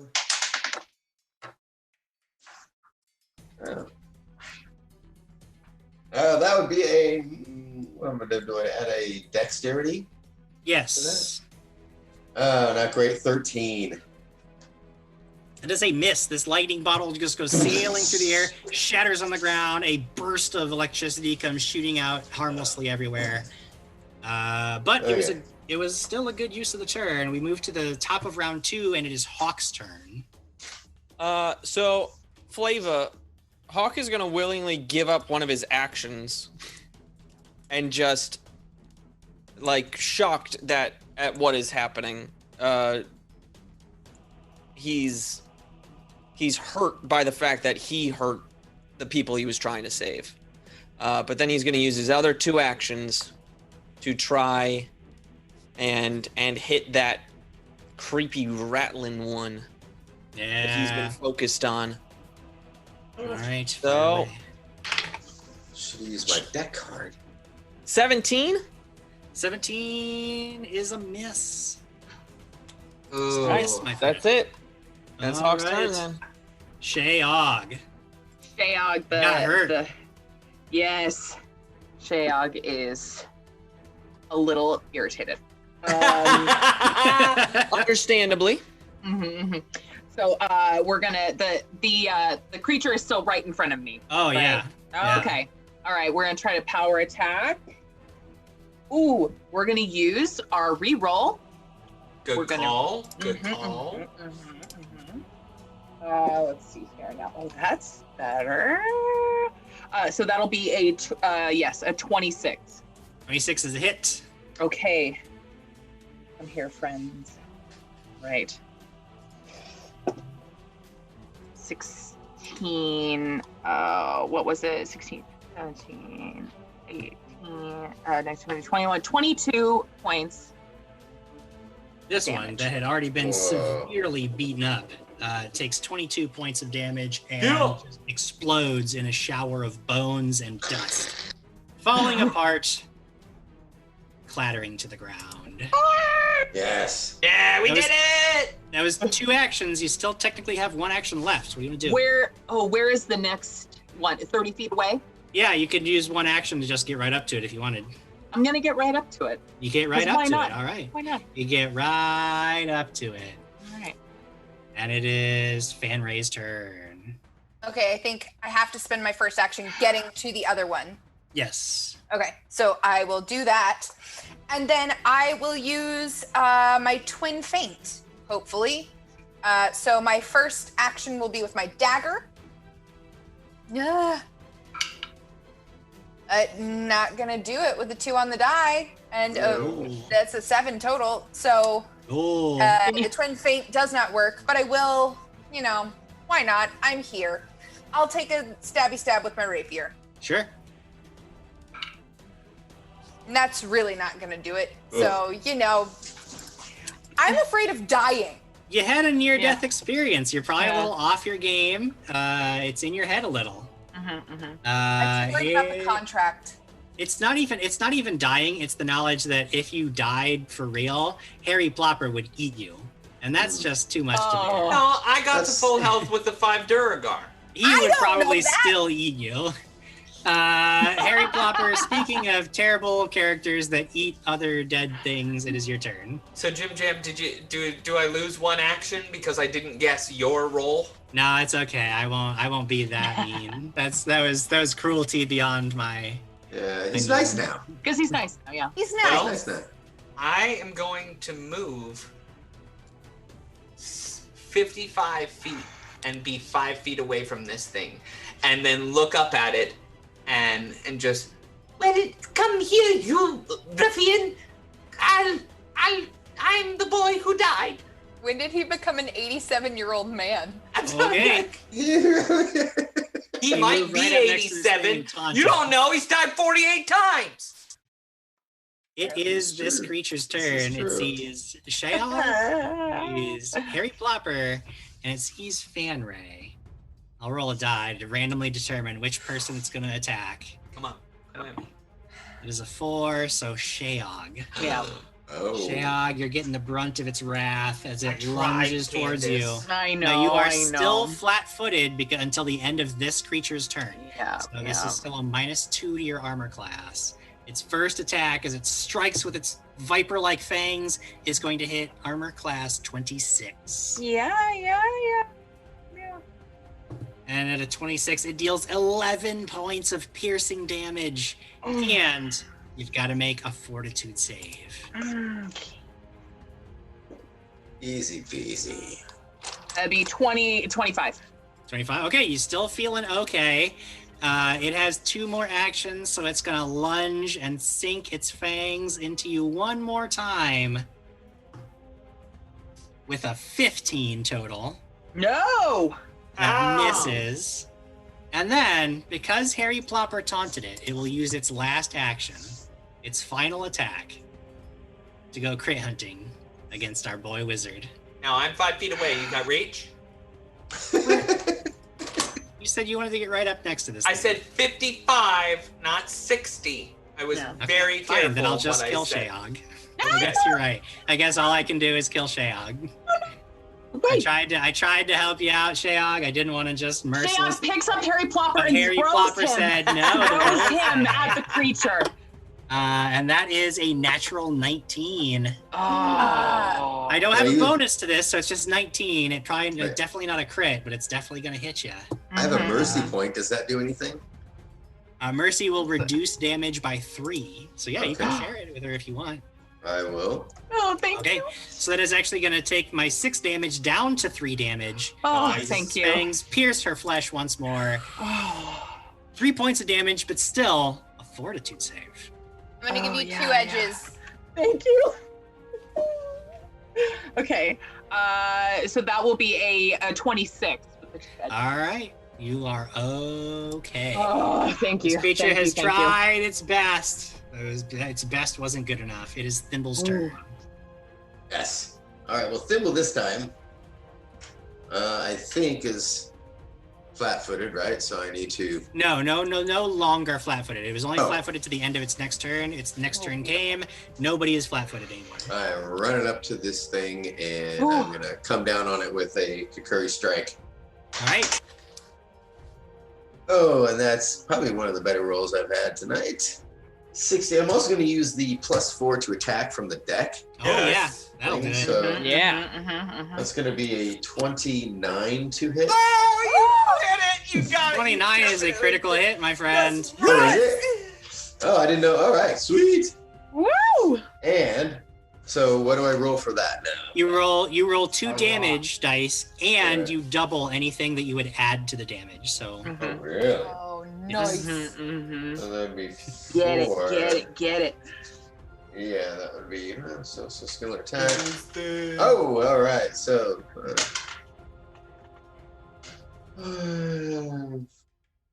7, 12. 12 total? 12 total. All right, still takes a Not chunk stellar, out of it, just but- smashing through some of its ribs, cutting better through than the my marrow. Yeah, I had a 2. Oh no, it's always disappointing when you okay. get a crit and you Second get crappy damage rolls. Okay. Still, right, it's 12. damage, it hurts. Hawk, it's your turn. Your friends have surrounded this thing. What do you do? I'm going with that hunted shot. We'll see what that does. That nice, or the hunter's aim. The nice slow aiming. Yes! Did you do it? 29! Whoa! There you go. There he is. There's the Hawk I hate. There's Hawk. Let me just, here you are, dice. Here you are. So many. So many. Get it. 11 there, plus 2 is 13, 14, 16? 16 points of damage. Hefty, but not what I'm used to from our good buddy Hawk. Ooh. Not me neither, Jim. Yeah, he's really lost his edge today. Is he still up? Oh yeah, he's still up. This one hadn't been touched until he got critted by a thimble. Then I guess I'll just You're have to right. take 2 more shots with 1 action. Oh ho ho, will you now? You do have an edge. I'm using it on the first one, which would be with a -5, 22. 22 hits. And then the second one won't hit with a 9 on the dice. No. Okay, so that one hits. Oh wait, 16. Sorry, it was originally 18 because I forgot to add the +1 for the bow itself, which is now a better bow. And this one is only another 3 damage. Oh no. All right, you're still plinking away at it. Not as good as your first shot, but it's still a hit. Still chipping away some of the bone, and it will move to Shayog's turn. Shayog wants to power attack this little friend of hers. Yes. Ugh. All right, Attack let's your see. little friend. I'm going to power attack it. 26. 26 is a hit. Hey. Crush into it.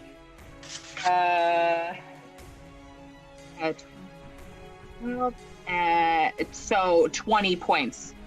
20 points of damage. Yeah, that's gotta be it. It's still up.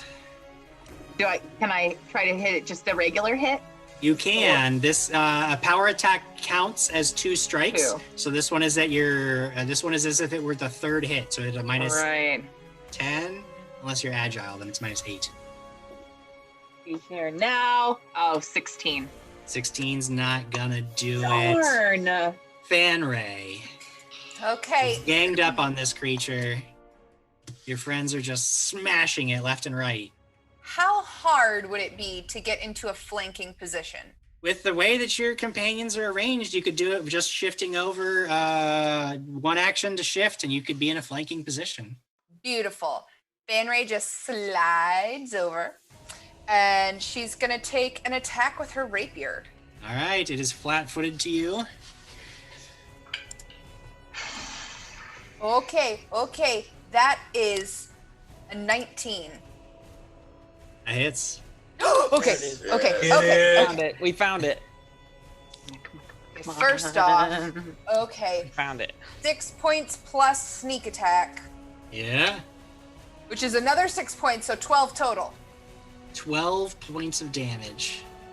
This thing is about to lunge down and just get Fanray again. It's just got its hateful eyes just right there. So you slide over, and you just, instead of trying to stab it, you grab the pommel of your dagger and just smash it in the back of the head, connecting solidly with the bone, punching through, shattering skull.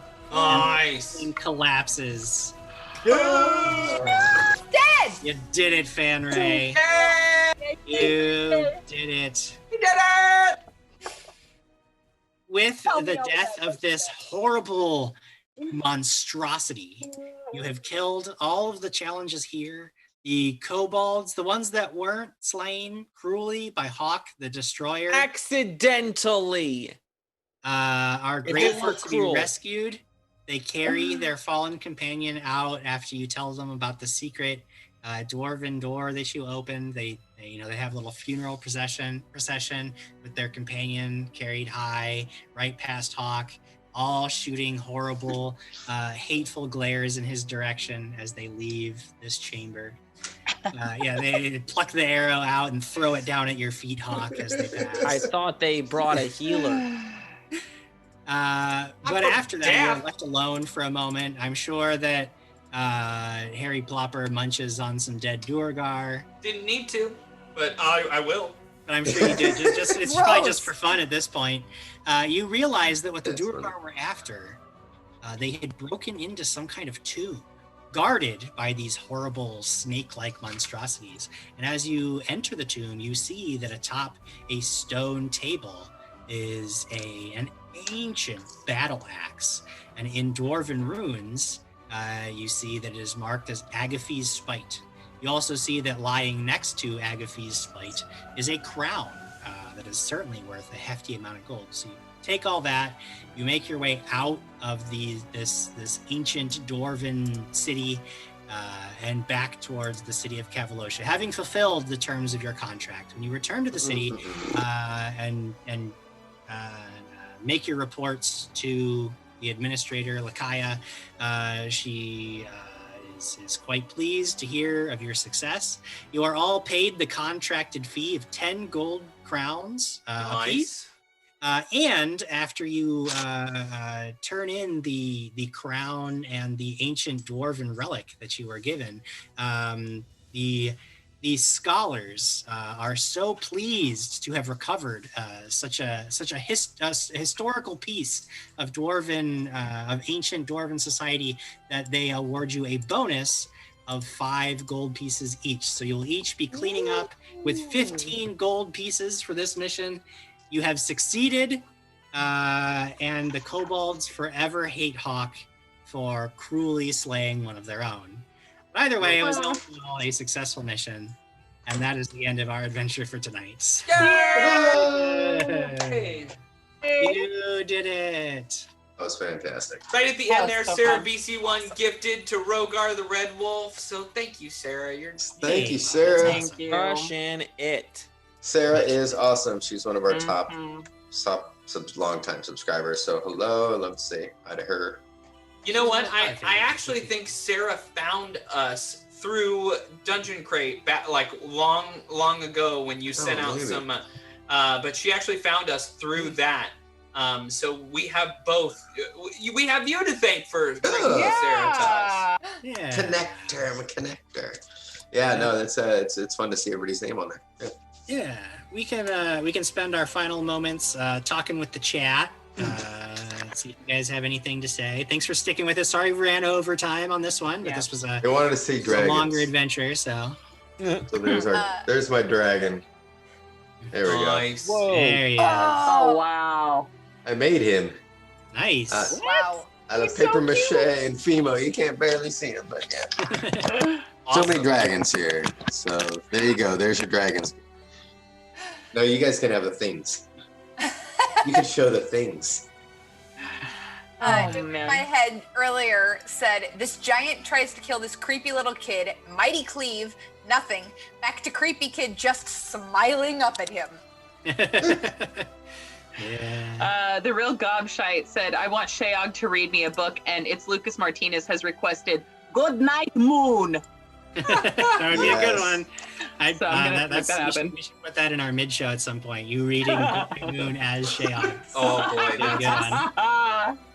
The real POTUS 98 said 26 days, 20 hours, 41 minutes until the Department of Mysteries premieres. That is right. We do have some new content lining up and getting ready to start in September. It is going to be an exciting time, so make sure that you are following us across all the socials so you are getting all the updates as we start brand new shows with new GMs and new voices and faces on the channel that we have never seen before. It's going to be an exciting time. And Rogar the Red Wolf says, Wayne is the best boss ever. Somebody is hunting for a raise. Yeah. It's funny. I don't know who this Twitch channel handler is, so I'm glad. I'm very glad to know this of my secret employees. I appreciate that. I will Honestly. say, as a selfish kind of plug, you only got one more week to wait until Things in Space comes back. So let's get excited for that. Things in Space. We're going back to space. Actually bought that core book, guys. So You just did? saying. I did. Awesome. Yeah. Because you kind of because of you guys, but I was like, Well, you're gonna have to come visit, and you're gonna have to be on another show at some point or something like that, I guess. I hope one day we can all be in the same room again together. It would be nice That to is see my other goal. people. I'll take That'd be good. I'll take your well curated virtual selves, though. In the meantime, it's always a pleasure. Well, it certainly was a pleasure. Wayne, thank you so much for joining us and for providing some awesome prize packs for our audience members. It was really great playing with you, and hopefully we'll get to see Thimble Ripscale again in the future. For those of you who are unfamiliar with Dungeon Crate, make sure that you go to dungeoncrate.com to check out some of the stuff that they've got. They have a subscription box where they are sending out adventures and new monsters and minis and dice and campaign goodies every single month. It's absolutely amazing. I have even written some of the adventures that have gone into the boxes. Yep. Right. Our very own. Check this That's out. right. Right there. Let the games begin. Oh, That's wait. right. Good. That It's is so from fun. the recent DAT crate that you guys did, which Right. was super fun to work on. Ooh, and there's what he looks like in Oh person. boy. Oh, yeah. It's good stuff. Wayne, do you have anything else that you want to plug for Dungeon Crate?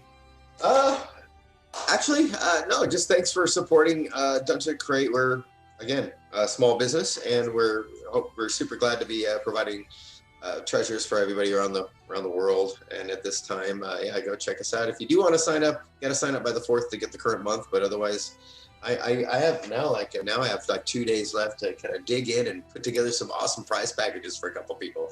So I'm super stoked for that. So I get to now pick and choose, and I'm alone in the office right now, but it's late. Now, Well, that's Wayne, awesome. Wayne Crisis GTV wants to know: Do you ship to New Zealand? Well, we do. Actually, we do ship worldwide as far as our crate goes. But I will say, due to COVID, shipping times have been taking a lot longer. And I know that we've got a lot. Actually, we have probably more subscribers in New Zealand than we do in Omaha. So, wow. I want to say that it will get there, but that's why we also opened up a digital crate. If you want to get our digital crate, which comes with the physical crate comes with the digital crate, but we decided because of shipping times and disc damage and everything, we wanted to make our digital crate open to as its own subscription. So if you want, you can check that out too, and just get the digital if you're overseas but you still want to participate. So we've tried to make that as tried to help out our customers as best we can all over the place. So yeah, feel free either way. We'll send it wherever you want. That's awesome. Awesome. Mm-hmm. Well, thanks again for joining us. And for the rest of you, thanks for watching. It's been an amazing time as always. Make sure that you tune in for all of the other DAT Network shows that we've got coming up. Of course, I'll be back on with Jamie and Ben and Candace this Monday. Crits and Giggles continues. Unfortunately, obviously, tomorrow night we won't see Things in Space, but we'll only have one more Saturday to wait. September 5th, we're coming back strong. Things in Space. Don't miss out. We've got a whole bunch of other programming that we're going to be starting in September, so make sure that you are following our socials so you can get that schedule so that you don't miss out on any of the action. It is all going to be amazing. But I will definitely see you here next Friday for more heroic endeavors. Thank you so much for joining us. We're out of here, everybody. Good night. Yeah. Bye. Not so evil, Jim.